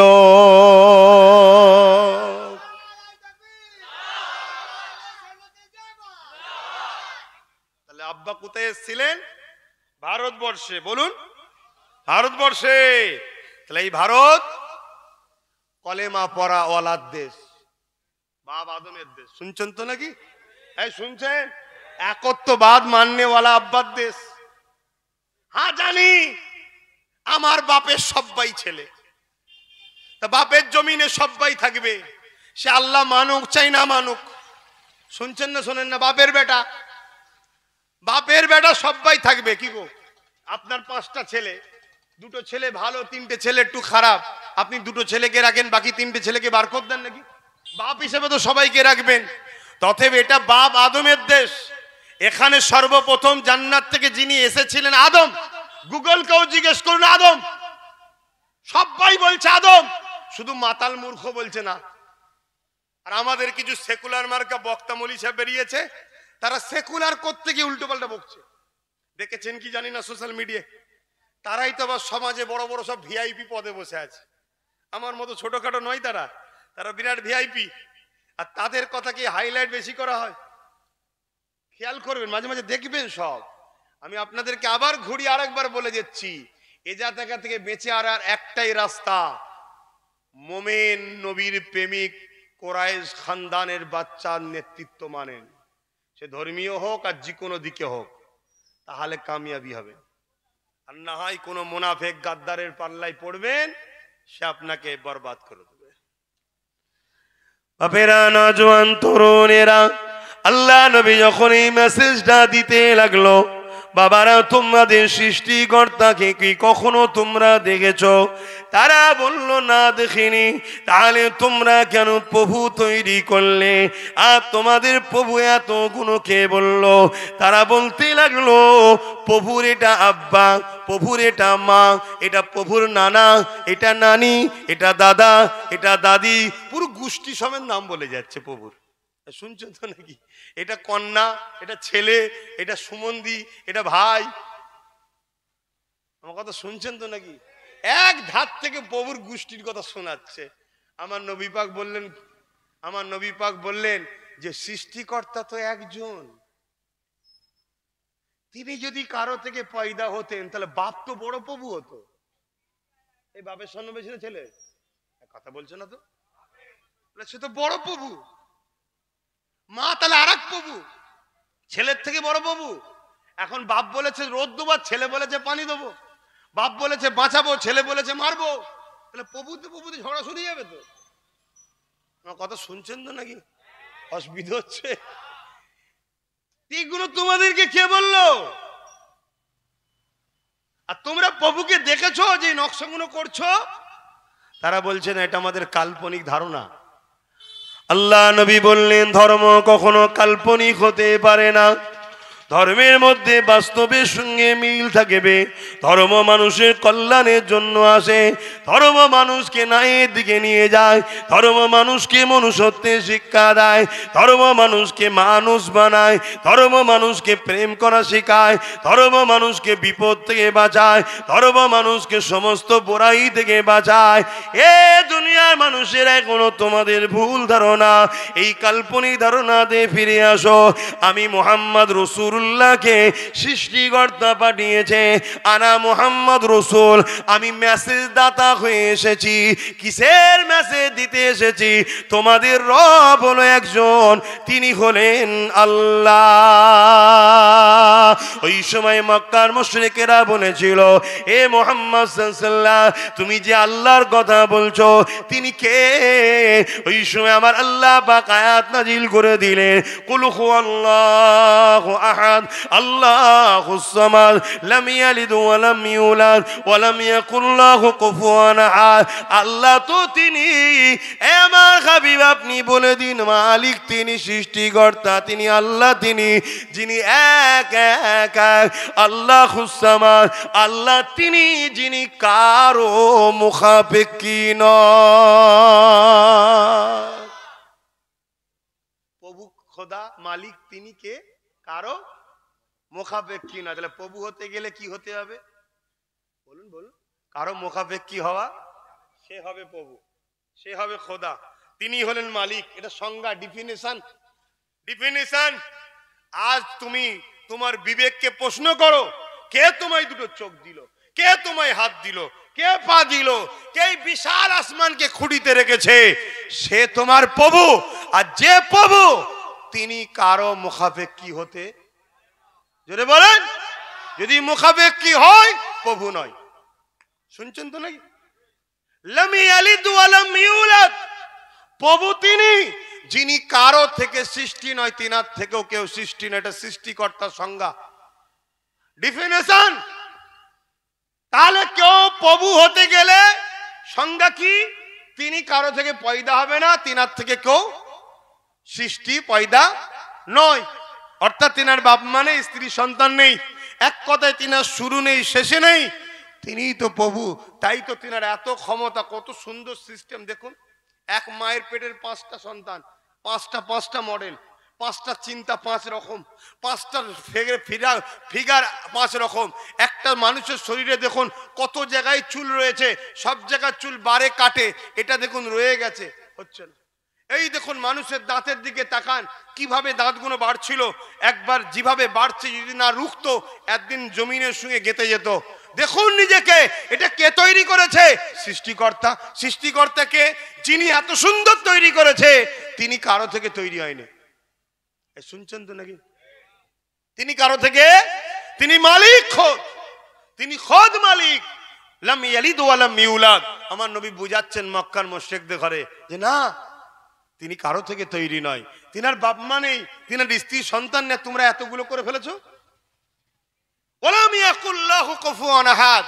সৃষ্টিকর্তা তো তিনি, যিনি এক অদ্বিতীয়, তিনার সমকক্ষও কেউ নেই। শুনছেন তো নাকি? সৃষ্টিকর্তা সমকক্ষ কেউ হতে পারে? হতে পারে না। আল্লাহর নবী বুঝাতে লাগলেন। কি গো, তরওয়াল দিত? একটু কথা বলছো না তো? আল্লাহ নবী যখন এই দাওয়াতটা দিল, নবী পাকের চতুর্দিকে হাজার হাজার মানুষ যারা দাঁড়িয়ে ছিল, তারা সবাই কিন্তু 360টা খোদা মানত, এক সৃষ্টিকর্তাকে কেউ মানত না। আল্লাহ নবী তাদের সামনে তরোয়াল নিয়ে যদি দাঁড়িয়ে এই কথাটা বলতো, বলুন তো ভাই, এটা কি কখনো সম্ভব হতো বেঁচে থাকা? আমি বাস্তবটা বুঝাচ্ছি না, কেউ এরকম বাস্তব করতে যাবে?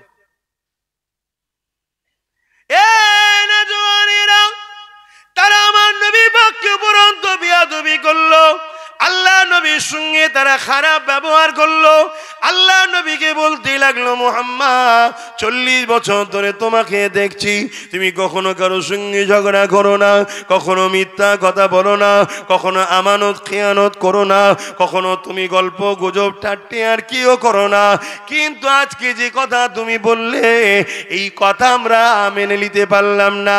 কেননা আমরা এইগুলোকে বড় মোহাব্বত করে এগুলোকে আমরা মেনে নিয়েছি, এগুলো আমার বাপ দাদা করতো, এগুলো মেনে নিয়েছি। এই 360টা পাথরের খোদা, এগুলোকে আমরা ছাড়তে পারলাম না।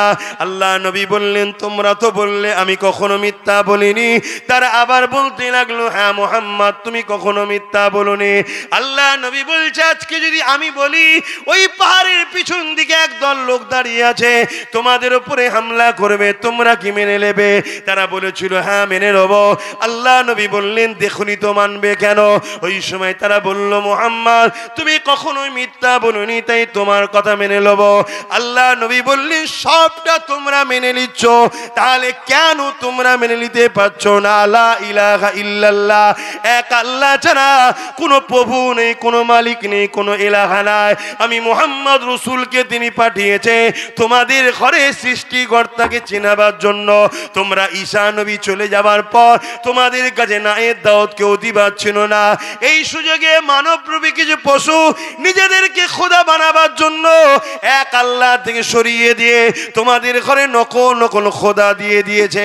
একটা দুটো তিনটে সময়ের 100 বছর 3 বছর যেতে যেতে নকল নকল খোদার সংখ্যা বাড়তে লেগেছে। আজ তোমাদের কাছে 360টা খোদা এসে গেছে। এগুলো তোমাদের ভ্রান্ত ধারণা, এগুলো তোমাদের কুসংস্কার, এগুলোকে তোমরা মেনো না। তারা আমার রাসূলুল্লাহর সঙ্গে ব্যবহার খারাপ করে আমার নবীর কথা না শুনে তারা চলে যেতে লাগলো। আল্লাহ নবী ঘরে গেলেন, মনে দুঃখে কাঁদতে লাগলেন, হায়রে মনুষ্য জাতি, তোরা তোদের রবকে চিনতে পারলি না, তোরা তোদের প্রভুকে চিনতে পারলি না, তোরা তোদের মালিককে চিনতে পারলি না। আল্লাহ নবীর এই খবরটা মনে দুঃখে কাঁদতে লেগেছে এবং নবী যেই প্রচারটা করেছে এই খবরটা তৎকালীন সময় ক্ষমতাশালী শাসক আবু জিল উতবা সাইবার কাছে পৌঁছে গেল। শুনছেন? পৌঁছে গেছে। আবু জিল উতবা সাইবা দেখছে, রে মুহাম্মদ তো ঠিক বলছে, মুহাম্মদ সাল্লাল্লাহু আলাইহি ওয়াসাল্লাম কি বলছে? ঠিক বলছে। কিন্তু লোকের কাছে যদি প্রচার করে ফেলে, আজ নাই লোক মুখ ঘুরিয়ে নিয়েছে, কালকে তো কে একবার ভাবতে পারে সত্যি তো আমার প্রভুকে তো আমি দেখিনি, তাহলে প্রভুর দুটো হাত করলাম কি করে, দুটো পা করলাম, ক্রিটিসাইজ করা মানুষকে। আমাকে দেখতে ধরুন এরকম কে একটা ছবি আঁকলো, আমার নাকটা 1 হাত বড়, আমার চোখটা এরকম সাইজ আছে, আরো টেনে দিল, কথা বুঝে, আমার দাঁতগুলো এরকম আছে একদম মিনি মিনি করে দিল, বা 1 হাত বড় বড় দাঁত করে দিল, বা ঠোঁটটা এরকম আছে বিশাল মুটা একটা করে দিল। বলুন এটা কি আমাকে অপমান করা নয়? কথা বলছো না তো? আমাকে বিকৃত করা নয়, ক্রিটিসাইজ করা নয়? তো প্রভুকে বিকৃত করছো। শুনছেন না? শুনেন না? এরকম যদি কেউ ভাবে তাহলে শুধু চেঞ্জ হবে। আবু জেহেল চিন্তা করলো, না, কোনোভাবে মানুষের সঙ্গে মোহাম্মদ রাসূলের যোগাযোগ করতে দেওয়া যাবে না। কি করতে হবে? পরের দিন আবু জেহেল চলে গেল, রাসূল পাক আবার লোককে ডেকেছে। আর আবু জেহেলের ভয়টা কেন? আবু জেহেল তখন ওদের খোদা হয়ে বসে আছে, লোককে সব বোকা বানিয়ে রেখেছে, যা খুশি তাই করে, ইনসাফ বলে কিছু নেই, ইনসানিয়ত বলে কিছু নেই, জুলুমের স্টিম রোলার মানুষের উপরে চালায়। তা আবু জেহেল আমার নবী পাক পরের দিন আবার যেই লোককে জড়ো করে ওয়াজ করতে শুরু করেছে, আবু জেহেল আগিয়ে গিয়ে আমার নবীর গায়ে হাত তুললেছে। বলুন নাউজুবিল্লাহ, আরো জোরে বলুন নাউজুবিল্লাহ। কেন তুললো? লোকের ভয়টা কাটিয়ে দিল। শুনছেন না? শুনুন। আর আজকেও কি করছে দেখছেন না? মারছে একজন দুজন, ভিডিও করছে, কেন বলেন তো? বাকি সব ভয় কাটা, আর যে মারবে তাকে আবার পদ্ম পুরস্কার দেওয়া হবে, কেন বলেন তো? যাতে করে আরো মারে। আরে আমি যদি একটা কাজ করার জন্য যদি আমি একটা পুরস্কার পাই, আমি সে কাজটা করবো না? করবো না? ও তো শখ করবে, ও তো শখ করবে, ও তো শখ করবে। এই সমাজে একটা মেসেজ দেওয়া হচ্ছে, মুসলমানকে যে মারবে সেই হবে আগামী দিনের নেতা, মুসলমানকে যে হত্যা করবে আগামী দিন সে টিকিট পাবে, মুসলমানকে যে হত্যা করবে সে পদ্ম পুরস্কার পাবে, মুসলমানের বিরুদ্ধে যে কথা বলবে তাকে এই দেওয়া হবে। একটা প্ল্যান চলছে না? চল না বল। আরে মিথ্যা বলছি নাকি? তাহলে সারা দিচ্ছেন না কেন? বলেন চলছে না চলে না? হ্যাঁ, আপনি ঘরে যে ঘুমান না, ঘরে যে ঘুমান আর পাড়ার লোকে দলাদলি করে কুরবানির সময় বইয়ের গয়না বিক্রি করে গরু কিনকে যান। মুসলমান করে না? করে না? হ্যাঁ, রেসারেসি জান কর কি যান ওই করেন। আর যখন সময় আসবে মরা মুরগির বিরিয়ানি খেয়ে 200, 500, 1000 পান খেয়ে বা বিড়ি খেয়ে মদ খেয়ে গিয়ে টিপে দিয়ে যাবে, মিটে যাবে কাজ। আবার চিন্তা কিসের? চিন্তা তো এইগুলো। তোমার তো গোলে মালে যেমন হোক করে চলে যাচ্ছে, ঝাঁটা জুতো লাতি খেয়ে তার কটা দিন চলে যাবে, এগুলো কি হবে? কথা খারাপ লাগছে? হ্যাঁ লাগবে। কালকেই দেখবে 2-4টে দাদার দালাল এসে কথা বলবে, হজ করতে এসেছিল, এসব কথা বলবে কেন? নামাজের কথা বলা দরকার। হারাম কর, তুই কোন মাদ্রাসায় পড়েছিস? তুই কোন মাদ্রাসায় পড়েছিস? এখানে বসে কি হজ করব সেটা নবীর গোলাম, নবীর ওয়ারিসরা জানে। তুই কে? তোর কে কে কথা বলতে বলেছে? আমি আমার ধর্মে কি হজ করব, কি শিখাবো? এই আমি কোন ধর্মের অন্য কোন ধর্মকে অন্য কোন ধর্মের বিষয়ে খারাপ কথা বলি? আমি আমার কওমের মানুষকে কি ট্রেনিং দেবো, আমার বাচ্চাকে কিভাবে শিক্ষিত করে তুলবো, কিভাবে সুস্থ সবল শক্তিশালী করে তুলবো, ওটা আমার ব্যাপার। কিন্তু না, ওখান থেকে কিছু খাইয়ে দিয়ে ছেড়ে দেওয়া হবে, বোঝেন না? ওই ঘুরে আসবে। ঘোর বোঝেন? এখন আবার সোশ্যাল মিডিয়ায় দেখাচ্ছে, খবরের কাগজে বলছে অ্যাড্রেসটা বলুন তো ভাই, অ্যাড্রেস বলুন। আর যে অ্যাড্রেস বলছে পিছন থেকে নাকি ঠোকা দিলে কি ঢুকে যাচ্ছে বলছে, তারপরে যা বলছে সব নাকি বার করে দিচ্ছে। এইরকম কিছু হয়তো দিয়ে দিচ্ছে অ্যাড্রেসের আগে, বুঝতে পারছেন তো নাকি? বস হয়ে যাচ্ছে, যা বলছে তাই বক বক করছে, বকছে। কিন্তু ও গাধার ইতিহাস জানা নেই। ইংরেজরা প্রথম মির্জা ফখরুদ্দিন দিয়ে সিরাজউদ্দৌলাকে মারালো, মারা হয়ে যাবার পর বড় কাঁটা যখন উঠে গেছে, সিরাজউদ্দৌলাকে ইংরেজরা ডেকে বলছে, রাজা হবি দেশের? বলছে হ্যাঁ, আমি তার জন্য তো মারলাম। বলছে খুব লোভ না, তুই তো জাতের সঙ্গে গাদ্দারি করেছিস, আমার সঙ্গে করবি না, কি মানে আছে? বাস কামানের সামনে দাঁড়া। কামানের সামনে দাঁড়িয়ে দাম করে দিলে উড়ে চলে গেল। শুনছেন না শোনেন না? এই ছেলেগুলো কোথায় গেল? জলসা কমিটি আজকার কোথায় গেল? আজকার কই? আজকার শুনছেন তো নাকি? অসুবিধা হচ্ছে? অনেক বলছি না? তা কি কথা বলছিলাম? হ্যাঁ, ও তো মির্জাফর উড়ে গেছে, কামাললে বাদ দেন না, যে মরে ভূত হয়ে গেছে, ছেড়ে দেন। আবু জেহেল দেখলো সর্বনাশ, রুখতে হবে। আমার নবী পাকের সঙ্গে যে কি করলেন, গায়ে হাত তুলে দিলেন। কেন হাত তুললো? যাতে করে মুহাম্মদ সাল্লাল্লাহু আলাইহি ওয়াসাল্লাম সম্মানের খাতিরে আর না আসে। আবু জেহেল জানে যারা আল্লাহর হয় তারা ভয়। জোরে বলেন। আজকে যারা আবু জেহেল আছে, সে মাথা থেকে হোক আর নিচু থেকে হোক, শুনছেন তো নাকি? সব বেটা জানে ইমানদাররা আল্লাহ ছাড়া কাউকে ভয়। এই দুটো মোবাইল দেখো, দাও দাও, ওর হাতে দাও। শুনছেন না শোনেন না? আজকের আবু জেহেলরাও জানে আল্লাহকে যারা সত্যি ভয় করে ইমানদার। ইমানদার আল্লাহকে ভয় মানে ইমানদার। দাড়ি টুপি নামাজ পড়ে, ওটা ইমান নয়, ওটা আমল। ওটা কি? আমল। ইমান এই সিনার মধ্যে শুধু ভয় থাকবে একজনের, আল্লাহর। বলুন কার? জোরে বলুন কার? ডোনাল্ড ট্রাম্প ক্ষমতায় এসেছে, সবাই বলছে কি হবে কি হবে কি হবে কি হবে কি হবে, বলবেন তো নাকি? কি হবে? কালকে বাথরুমে ঢুকবে, খবর পাবেন বাথরুমে ঢুকে মাথা ঘুরে পড়ে মরে গেছে। কিচ্ছু হবে না তো। এইরকম যারা সাহসিকতা রাখে, আল্লাহ যারা কাউকে ভয়, ঈমান। আর দ্বিতীয় হলো নিজের বাপ মা স্ত্রী পরিবার টাকা পয়সা জানের থেকেও বেশি আল্লাহ রসুলকে যারা আদব করে ও ভালোবাসে, এরা হলো ইমানদার। এরা হলো ইমানদার। তাহাজ্জুদ পড়ে, আল্লাহর ভয় নেই, নবীর আদব প্রেম নেই, ও ইমানদার নয়। 5 ওয়াক্ত নামাজ পড়ে, আল্লাহর ভয় নেই, নবীর আদব প্রেম নেই, ও ইমানদার নয়। কথা বুঝে আসছে? আমি একটা সোশ্যাল মিডিয়ায় দেখছিলাম, ওই জিপিসির মিটিং এ একটা হলো না, ওই মিটিং এ যারা ওয়াকাফ বিলের পক্ষে থেকে কেন্দ্র সরকারের বিরুদ্ধে ছিল, 3 জন দালাল দেখি ওদের সঙ্গে বসে হই হই করছে। দেখেছেন আপনারা? এই শুনছেন? দেখেছেন? মজা লিচ্ছে। আমার বাপ মনে হয় দেখেছে। দেখেছেন তো ভিডিওটা? আমার কাছে রয়েছে। তাহলে গাদ্দার কারা বুঝতে পারছেন? আমার কমের সেজে কিছু আছে, ওই গুণকে আগে চিনুন। চিনে কি করবেন? মারবেন না, মারামারি ইসলাম শিখায়নি। ও থেকে সাবধান হয়ে যান। এই গাদ্দার এসছে, চুপ করে যা। ও বলবে কি হলো, বলছিল চুপ করে গেল কেন, কি হলো রে? না তেমন কিছু নাই, চলে যাবে। আবার কথা বলেন, আবার যে এসছে,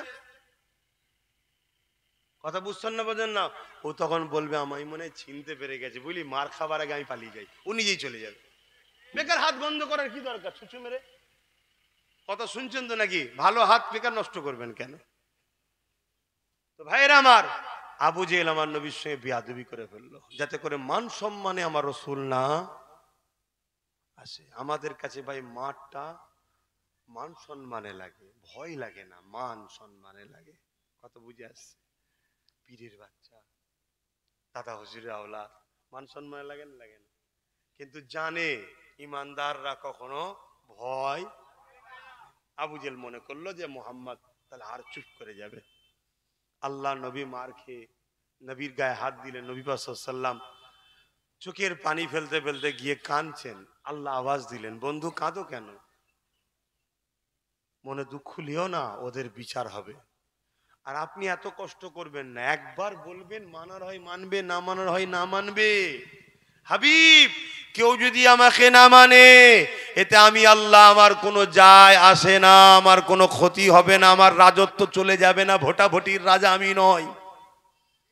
লাহু মুলকুস সামাওয়াতি ওয়াল আরদ, বাদশাহী আমি দিই, আবার এক মুহূর্তে কেড়ে ফকির আমি বানাই। অতএব হাবিব, আপনাকে পাঠিয়েছি, বান্দাগুলো ভুল রাস্তায় আছে, শুনান।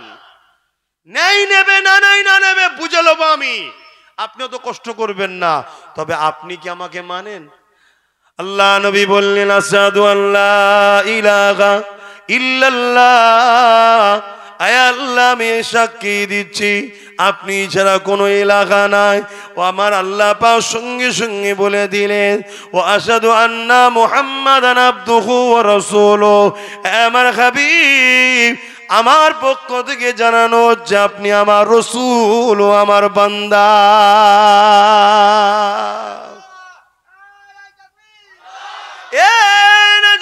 তরুণেরা, আল্লাহ পাককে আমার নবী মেনে নিয়েছে, নবী পাককে আল্লাহ মেনে নিয়েছে। এখন আব্বাস যদি আল্লাহ রসুলকে মানে, আমার নসিবটা চমকাবে।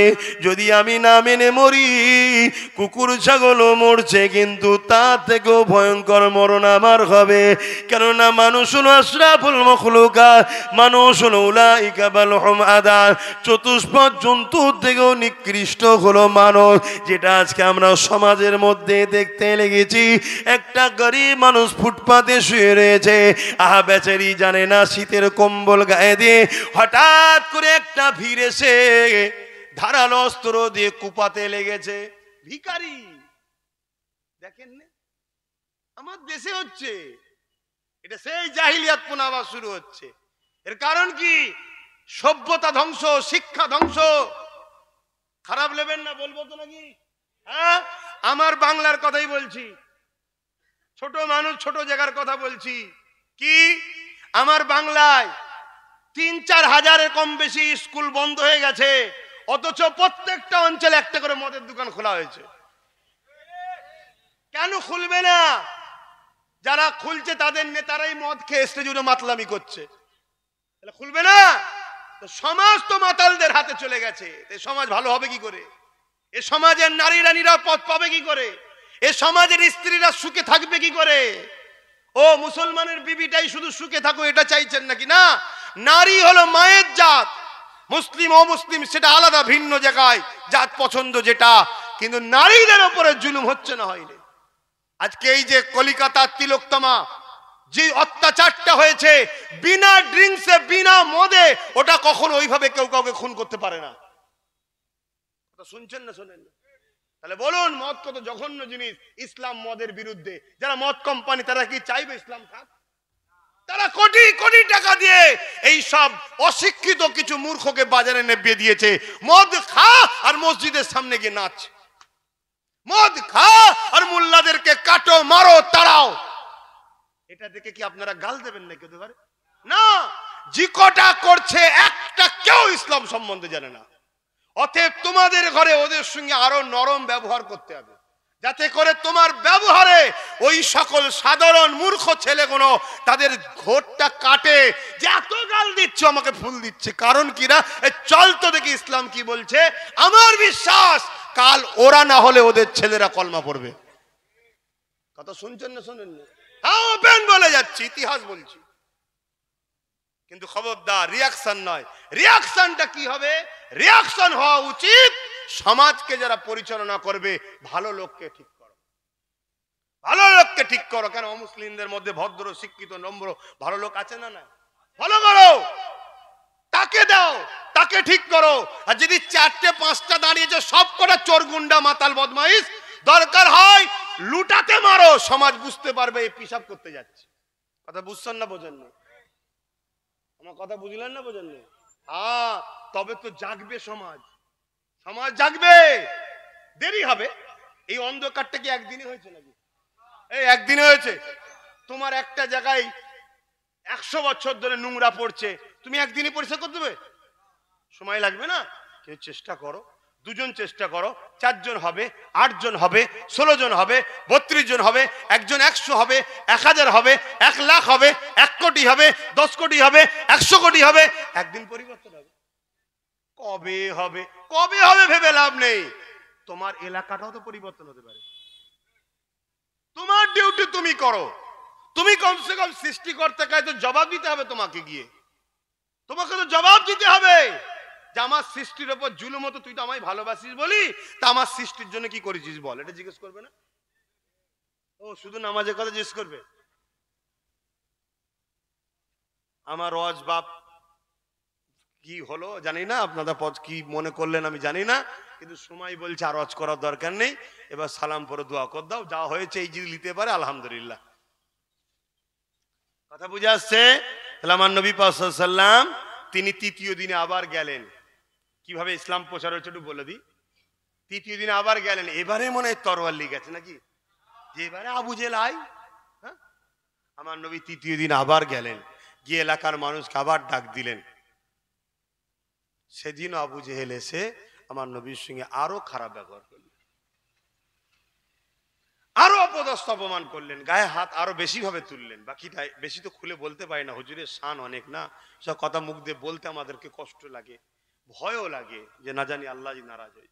তা আমার রসুল পাক যখন ফিরে আসছে কাঁদতে কাঁদতে, রাস্তায় পেয়েছে একটা যুবক ছেলেকে, রাস্তায় পেয়েছে।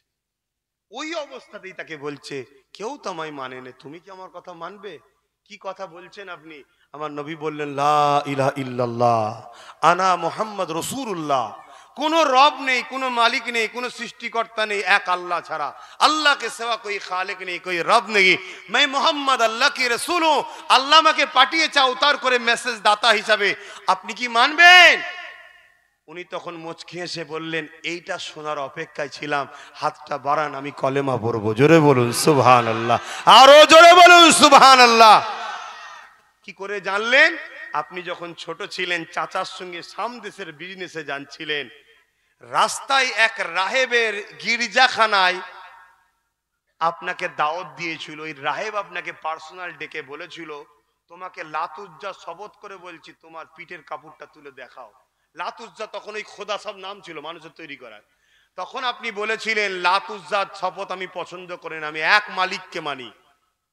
তখন সে বলেছিল, তোমার রবের কসম দিয়ে বলছি, তুমি দেখাও। তখন আপনি মুচকে এসে বলেছিলেন, যেটা দেখতে চেয়েছি বুঝতে পেরেছেন। নবীর পিঠে একটা নূর ছিলেন, মোহরে নবুয়াতের স্টাম ওটা। সেদিন আমি বুঝেছিলাম আপনি আখরি নবী, শুধু অপেক্ষায় ছিলাম কবে আপনি ঘোষণা দেবেন কলেমা পড়ে মুসলমান ইসলামের নবী। তিনি আগে দিনে ইব্রাহিমে ছিলেন, নবীর হাতে হাত দিয়ে দিনে মোহাম্মদীর মধ্যে এলেন। তিনি হলেন সিদ্দিক আকবর, যার খুন আমার শরীরে আছে। আলহামদুলিল্লাহ, কথা বুঝে আসছে?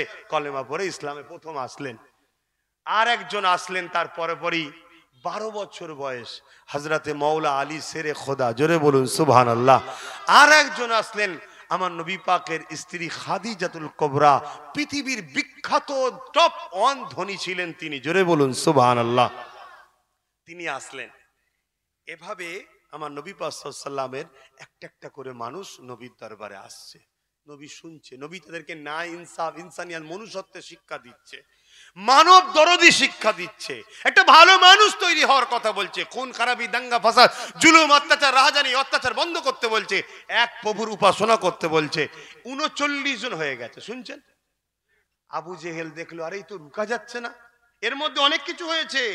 এর মধ্যে আমার নবী পাককে পাহাড়ে বন্দি করে দিয়েছে, নবী পাকের পিঠে পচা পুরা বন্ধা ঘোড়া কি বলে উঁটে দম্বার ভড়ি চাপিয়েছে, নবী পাককে কুয়া খুলে মেরে দিতে গেছে, অনেক অত্যাচার হয়েছে। আমি সংক্ষেপে শুধু বলছি, তরোয়াল নিয়ে ঘুরেছে তো নাকি? যেমন আমার দেশের কিছু গেঁজাখোর বলে আছে না, এটা বলে বেড়াচ্ছে এখন নতুন করে, আরে পড়ো পড়ো পড়ো, জানো জানো পৃথিবীতে এমন কোন ধর্মের মহামনীষীরা নয় যারা মোহাম্মদ রসুলের প্রশংসা করেন। প্রত্যেকটা ধর্মের যারা এ ক্যাটাগরির ধর্মগুরু ছিলেন তাদেরকে শ্রদ্ধা সম্মান করি, তারা ভালো মানুষ ছিল, মানুষ হিসেবে তাদেরকে ভালো বলতেই হবে। কথা বুঝে আসছে না? নাই তার কি পছন্দ ভুল ঠিক ধর্মীয় কি কালচার ছিল সেটা সৃষ্টিকর্তার কাছে জবাব দেবে, ওলি আমার মাথা ব্যথা করার দরকার নাই। কিন্তু তারা আদর্শবান মানুষ ছিল, সভ্যতা প্রেমিক মানুষ ছিল, ইনসাফ ছিল, ইনসানিয়াত ছিল। তারা প্রত্যেকেই বলেছে প্রফেট মোহাম্মদ রসুলের মতো আসেনি আর আসতে। আজকের দিনের গুগলও বলবে, দেখো কথা বুঝে আসছে তো। যাই হোক, আমার রসুল পাক সাল্লাল্লাহু আলাইহি সাল্লাম তিনি এমন করে ৩৯ জন তেনার কাছে এলেন, তিনি তাদের বললে শিক্ষা দেয়, মাকে ভালোবাসা, গরিবের হক দাও, এতিমের হক দাও, বিধবার হক দাও, মানুষকে পিয়ার করো, ইনসাফ করো, কারোর উপর জুলুম করো না, কারো মাল কম দিও না, মিথ্যা বলো না, আমানত খেয়ানত করো না, ইত্যাদি ইত্যাদি যেগুলো ইসলামের কাজ রে বাবা শিখাচ্ছে তাদেরকে। তাদের ঘরে নবী আছে। আবু জেহেল দেখলো কোনোভাবে তো রুকা যাচ্ছে না, লাস্টে সবকটা শয়তান বড় বড় সব যারা আছে নেতা মন্ত্রী ফন্ত্রী তাদের সব ক্যাটাগরি যারা ছিল সব ডেকে এক জায়গায় বসেছে, বসে মিটিং করছে। শুনছেন তো কি করতে হবে, এ থেকে রুকা যায় কি করে? শয়তান চলে এলো। শয়তান কিভাবে এসেছিল শুনবেন একটু? বিরাট দাড়ি, এটা শুনে রাখেন, কেন আজ আমাদেরকে শেষ করছি শয়তান মার্কামুল হিসাব গুলো। বিরাট দাড়ি, বিরাট টুপি পাগড়ি, বিরাট তসবি, বিরাট জুব্বা, একদম এসে সালাম দিয়ে হাজির হয়ে গেল। কথা শুনছেন না শোনেন? কি খবর? না, মোহাম্মদ রসুলকে থেকে বাঁচার একটাই উপায় আছে, মেরে দাও। বলো নাউজুবিল্লাহ। কে বুদ্ধি দিচ্ছে? ইবলিস শয়তান, মেরে দাও। আবু জেহেল বলল সব থেকে উত্তম সিস্টেম, না থাকবে বাঁশ না থাকবে বাঁশুরি, এটা প্রবাদ বাক্য আছে না? কিন্তু দায়িত্ব নেবে কে?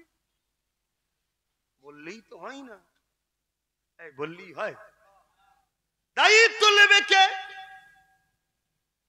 ওই সময় একজন যুবক ছেলে ছিল, এই 25-26 বছর বয়স, তাজা খুন, একদম টকবক করছে, আর এত সুপার পাওয়ার, তার নাম পুরো মক্কা এলাকায় প্রসিদ্ধ।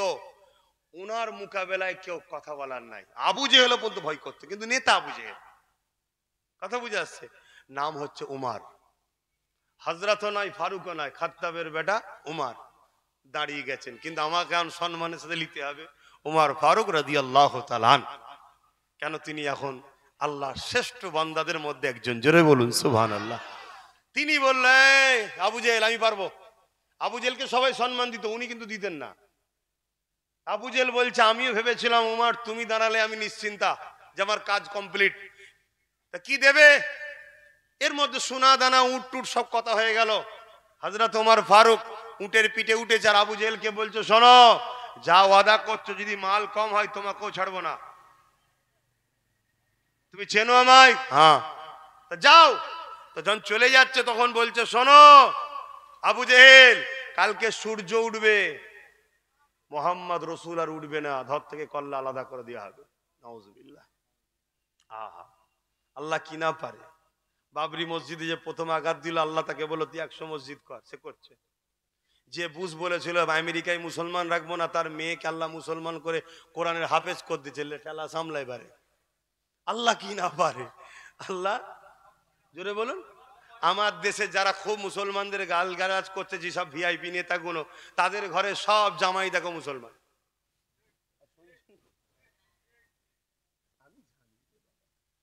শুনছেন তো নাকি? কি না পারে, কি না পারে। তো যাই হোক, তো ভাইয়েরা আমার, কষ্ট হচ্ছে কারো? ওমর ফারুক ঘোড়ার পিঠ উঠে যাওয়ার সময় কি বললো? 39 জন হয়েছে, 40 হতে দেবো না। ফেরেশতাদের মধ্যে আলোচনা হচ্ছে, উমর মানে বিশাল ব্যাপার, বুঝতে পারছেন তো নাকি? বিশাল ব্যাপার, বিশাল ব্যাপার। যেমন ডোনাল্ড ট্রাম্প জিতে যাবার পর অনেকে বলছিল শুধু বসতে দে, 24 ঘন্টার মধ্যে প্যালেস্তাইনকে পুড়িয়ে ছারখার করে দেওয়া হবে। একজন তো বলিউড হলিউডের ওই কি বলে কি লস অ্যাঞ্জেলেসের তার মনে কয়েক হাজার কোটি টাকার বাড়ি রয়েছে, সেও বলেছিল আমি ডোনাল্ড ট্রাম্পকে বলবো বসার সাথে প্যালেস্তাইনকে পুড়িয়ে ছারখার করতে। আল্লাহ প্রথম ওর বাড়িটাকেই পুড়িয়েছে। কথা বুঝছেন না? বোঝেন না? শয়তান হওয়া ভালো, শয়তানদের বলছি, তোমাদের বলছি না, কিন্তু বেশি বাড়াবাড়ি ভালো নয়। পাক না গজালে কিন্তু জানতে হবে মরার সময় হয়েছে। আমি আপনাদের বলছি না, শয়তানদের বলছি। তো ভাইরা আমার, না নাউজুবিল্লাহ, শয়তান ভালো বলবো না, নাউজুবিল্লাহ, আস্তাগফিরুল্লাহ রাব্বি মিন কুল্লি লা হাওলা ওয়া লা কুওয়াতা ইল্লা বিল্লাহ। না, এই কথাটা ঠিক না, শয়তান ভালো না, শয়তান খারাপ। তো যে কথা বলছিলাম, বলেছিল এসব হয়ে যাবে, হ্যাঁ হয়ে যাবে, তেন হয়ে যাবে। কি হয়েছে বলবেন তো? কি হলো? ওজন বসেই বলছে 24 ঘন্টার মধ্যে ইসরায়েল সৈন্য সরে যাও, ক্ষমা চালা। কেন আব্বা? খুব জ্বালার মধ্যে আছি, খুব জ্বালার মধ্যে আছি, আগে সরে যা। শুনছেন তো নাকি? হ্যাঁ, তিনি হলেন আল্লাহ, তিনি আল্লাহ যিনি আব্বাস সিদ্দিকীর নিঃশ্বাস এখনো চালাচ্ছে, তিনি চালাচ্ছে, কেউ নাই। অতএব সবাইকে ভালোবাসতে হবে, কিন্তু তিনার সঙ্গে ঝগড়া করে নয়, তিনার জন্য ভালোবাসতে হবে, এটা মাথায় রাখতে হবে। তো ভাইরা আমার, ওমর ফারুক বলছেন 39 থেকে 40 হতে দেবো না। ফেরেশতাদের আলোচনা হচ্ছে কি হবে, কি হবে, কি হবে। আল্লাহ বলছে ফেরেশতারা কিছু হবে না, উমরকে যেতে দে। আমি আল্লাহ উমর 39 থেকে 40 হতে দেবে না বলছে, তো ওকেই 40 বানাবো। জোরে বলুন সুবহানাল্লাহ, আরো জোরে বলুন সুবহানাল্লাহ। দরজার গোড়ায় গেল, রসুলের আওয়াজ দিল, কে? আমি খাত্তাবের বেটা ওমর। সাহাবাদের মধ্যে একটা ভয় তৈরি হয়ে গেল, কি হবে, আজ আমাদের বাঁচার রাস্তা নেই, আর বাঁচার রাস্তা। রসুল বলে খুলে দাও, খুলে দাও, খুলে দাও, তাড়াতাড়ি খুলে দাও। খুলে গেল, সোজা এসে হুজুরের কদমের একদম হাঁটুর কাছে, হাঁটু ঠেকিয়ে, এত কাছাকাছি নবীর সামনে কেউ বসে না, ওমর এসে বসে গেল। আল্লাহ নবী বলছে, ওমর এখনো কি সৃষ্টিকর্তার বিরুদ্ধে লড়াই করবে? পরিবর্তন হওয়ার সময় হয়নি। এতটুকু কথা বলেছে, চোখ দিয়ে পানি বেরোতে লাগলো, তরোয়াল রাখলো সামনে। হুজুর এ দিয়ে এসেছিলাম আপনাকে শহীদ করতে, ক্ষমা করে দেন, আমাকে ইজাজত দেন, আপনার বডিগার্ড হয়ে থাকবো। জোরে বলুন সুবহানাল্লাহ, আরো জোরে বলুন সুবহানাল্লাহ। অতএব ইসলাম ছিল, আছে, থাকবে। সমস্যা হচ্ছে আপনাদের নিয়ে, আমি আপনাদের নিয়ে চিন্তায় আছি। যদি আপনারা বলেন আমরা থাকতে চাই, আমার বাচ্চারা ইসলাম পাক, আমরা মাথা তুলে বাঁচতে চাই, তাহলে আপনাদের দুটো কাজ। প্রথম কাজ, গাদ্দার, মুনাফিক, বেঈমান উলামা, মুফতি, বক্তা, ইমামদের থেকে দূরে থাকতে হবে। শুনছেন? শুনুন, ওপেন বলে যাচ্ছি, জলসা করার ইন্টারেস্ট নেই বাপ, দাওয়াত করবেন না করেন পরের কথা, এসেছি যখন হক কথা বলতে হবে, দিয়ে যাচ্ছি। দ্বিতীয় নম্বর কথা, জানের থেকে বেশি আল্লাহ রসুলকে ভয় করবেন, আর এই সিনায় আল্লাহ ছাড়া অন্য কারো ভয় না থাকে। যদি অন্য কারো ভয় থাকে, তাহলে জানবেন সবাই আপনাকে লুটবে। আর যদি আল্লাহর ভয় আপনার সিনায় থাকে, দুনিয়া যতই আপনার পিছনে চিল্লাক, সামনে এসে ভালো আছিস ভাই, আমি তো দেখছি কত চিল্লাই, এসে দেখছি সব চুপ। শুনছেন না? শোনেন না? এটা আল্লাহর সাহায্য। এটা কার সাহায্য? আল্লাহর সাহায্য। আল্লাহ বল বন্ধ করে দেয়, আল্লাহ তার মধ্যে একটা কম্পন তৈরি করে দেয়, তার মধ্যে একটা সিচুয়েশন তৈরি করে দেয়। না বাবা দরকার নেই, বাবা কি হচ্ছে, কি হয়ে যাবে, কি এরকম একটা জিনিস তৈরি হয়ে যায়। এটা আল্লাহর হুকুম, এখানে কারো জোর চলে না, এখানে আল্লাহর জোর চলে। এটাকে আল্লাহ ছাড় দিয়েছে, এটা ছাড় দিয়েছে, এগুলো ছাড়, এগুলো ছাড়, তুমি যদি খুশি দেখাতে পারো। কথা শুনে, এখানে লিমিট আছে, একটা দিন কিন্তু এটা কেড়ে নেবে, সেদিন হিসাব হবে। কিন্তু এর ওপরে তোমার 24 ঘন্টা কন্টিনিউ আল্লাহর জোর চলে, এখানে কারো জোর চলে না। আমার রাসূল পাক সাল্লাল্লাহু আলাইহি ওয়াসাল্লামকে জিজ্ঞেস করলেন সাহাবা হুজুররা, হুজুর আমার আম্মাদের মধ্যে আপনি সব থেকে কাউকে বেশি ভালোবাসেন? আল্লাহ নবী বললেন সবাই আমার স্ত্রী সবাইকে ভালোবাসে, আমার স্ত্রীদেরকে সবাইকে সমান ভালোবাসবো। বললেন হুজুর তারপরও জানছে কাকে একটু বেশি ভালোবাসেন? আল্লাহ নবী বললেন এমন প্রশ্ন করেছো, এই উত্তর খুব জটিল, তবে শোনো, আমার এখানে এটা তো আমার হাতে চলে না, এটা আল্লাহর হাতে চলে। আমার এখানে আল্লাহ আয়েশার প্রেমটা একটু বেশি রেখেছে, জোরে বলুন সুবহানাল্লাহ। কি উত্তর দিলেন? আমি রাখিনি, আল্লাহ রেখেছে। অতএব এখানে জোর আল্লাহ চলে। তাই আসুন, আর কথা নয়, একটু সালাম দেবো। ইয়া নবী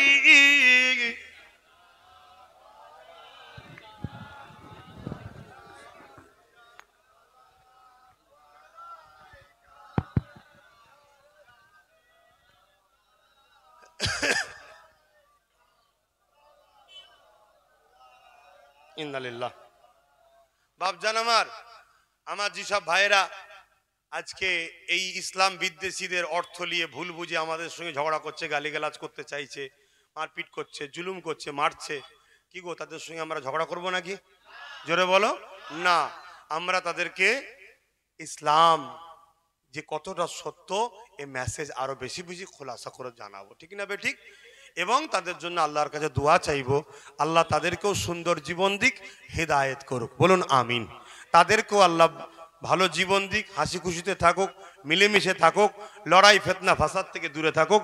এবং তাদেরকে আল্লাহ এতটুকু জ্ঞান বিবেক বুদ্ধি দিক, যাদের ইশারাতে নাচছে তাদের ছেলেরা সব ভিআইপি ভিআইপি ডাক্তার, উকিল, জজ, ডিএম বাইরে বাইরে সব পড়াশোনা করছে, আর এই গরিবের ছেলেগুলোকে অর্থ দিয়ে খারাপ রাস্তায় নেবিয়ে দিয়েছে। এই বুদ্ধি যেন আল্লাহ সেই সকল ভাইদের ঘরে দেয়, তারা যেন বোঝে। যদি না বোঝে তাহলে আগামী দিন আমার ভয় হচ্ছে আমাদের ভালোবাসার দেশটা এই ভাই ভাইয়ের হিংসার আগুনে না পুড়ে ছারকার হয়ে যায়। দু ভাইয়ের ঝগড়াতে যেমন সংসারটা টুকরো হয়ে যায়, দু ভাইয়ের ভুল বুঝাবুঝিতে যেমন সংসারটা বরবাদ হয়ে যায়, শান্তি শেষ হয়ে যায়, আমার দেশ হলো একটা সংসার, এই দেশটা না ধ্বংস হয়ে যায়। আল্লাহ আমার দেশকে হেফাজত করুক। আমার যেসব ভাইরা ভুল পথে হাঁটছে তাদেরকে আল্লাহ হিদায়াত করুক, শিক্ষা দান করুক, সত্যকে জানা তৌফিক দিক। আর আমাদের ঘরে ওই গাদ্দার, মুনাফেক, অত্যাচারী শাসকদের, অর্থ খাওয়া দালাল, আলেম উলামা, ইমামদের হাত থেকে আল্লাহ আমাদের হেফাজত করুক, বলুন আমিন।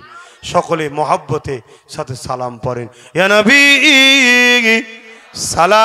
সালামুন ইয়া রাসূল ইয়া হাবিব সালামা। নামাজের দিকে খেয়াল করে সংক্ষেপ করছি, বসুন সকলে, তাড়াতাড়ি বসুন, তাড়াতাড়ি বসুন।